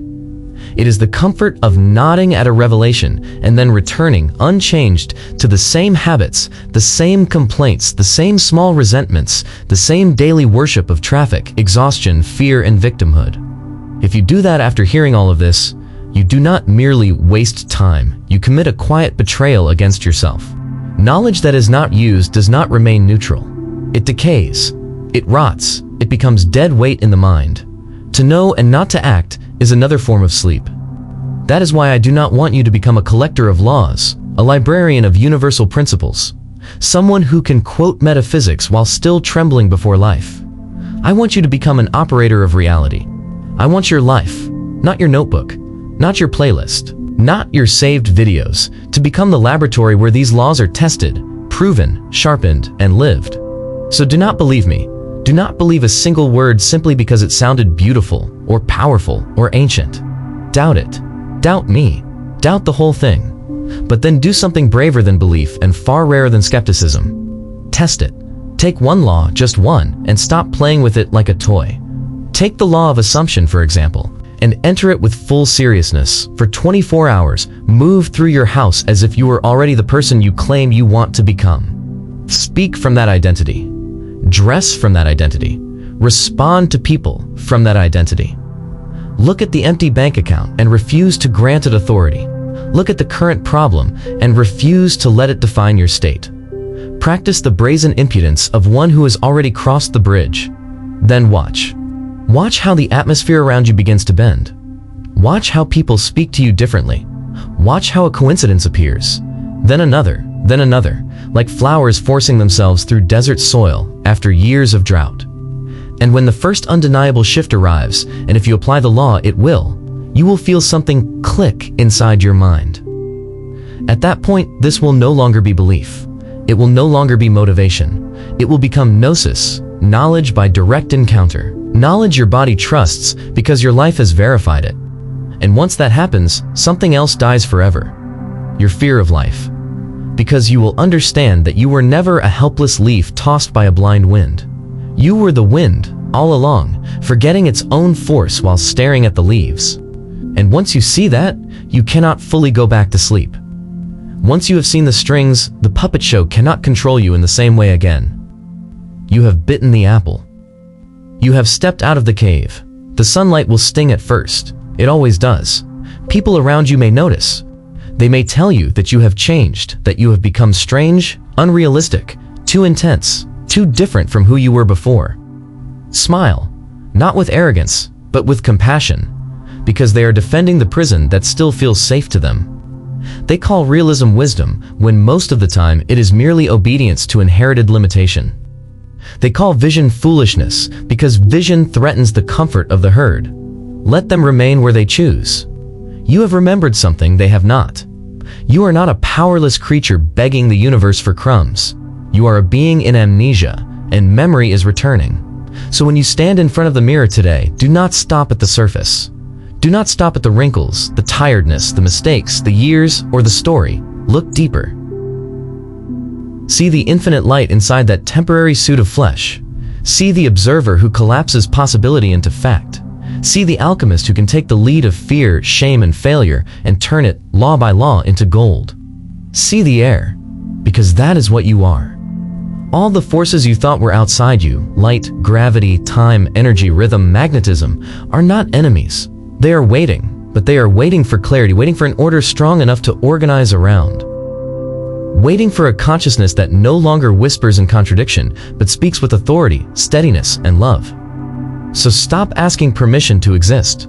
Stop apologizing for your own radiance. Look at the world as it is now, full of fear, confusion, noise, resentment, panic. What does such a world need? Not more frightened people repeating the same old despair. It needs lighthouses. It needs those who can remain high in vibration without becoming detached from compassion. It needs those who understand oneness enough to heal themselves, and thereby heal the field around them. Your wealth is not separate from the wealth of the world. Your joy is not private. Your peace radiates. You serve no one by remaining broken out of loyalty to old suffering. So rise, take your place. This is your moment, not tomorrow, not when the signs are perfect, not when someone finally approves of you. Now, the present is the only point of power, and while my voice is fading, while this ending is unfolding, while you are still hearing these words, you are already creating what comes next. That is not poetry. That is law. So what will you choose? Fear or love? Victim or creator? Sleep or awakening? The choice is not arriving someday. It is here now, and it has always been yours. The 12 keys are already in your hand. The door is already in front of you. Open it. And now, before this silence closes, there is one more principle to honor. The universe moves by exchange. I have given you the code. I have walked you through the architecture. So I ask you for 3 simple acts, not as decoration, but as completion of the circuit. First, subscribe to the channel, not as a favor to me, but as a declaration to your own algorithm that you want more truth, not more sedation. Second, share this with someone. Somewhere, someone is still suffocating under a life they do not understand. Be the channel, be the bridge. Let abundance move through you, not stop at you. Third, seal your decree in the physical. Go to the comments and write your new truth. I am the master of my reality. Do not overthink it. Write it. Bring it down from mind into matter. Let the comments become a wall of living decrees, a field of people who have stopped asking and started assuming. I am the voice of path of knowledge. It has been an honor to walk this forbidden road with you. And remember this final distinction, because everything depends on it. Knowledge is not power. Applied knowledge is power. So go. Apply the laws. Make your life the proof. Make your life the masterpiece. The journey did not end here. It has just begun. I will see you in the next frequency. Now go and create your world. Thank you for staying until the very end. If this brought you real value, take a second to like, subscribe, and turn on notifications to support Book Sounds Better You, and to make sure you don't miss what's coming next. See you next time.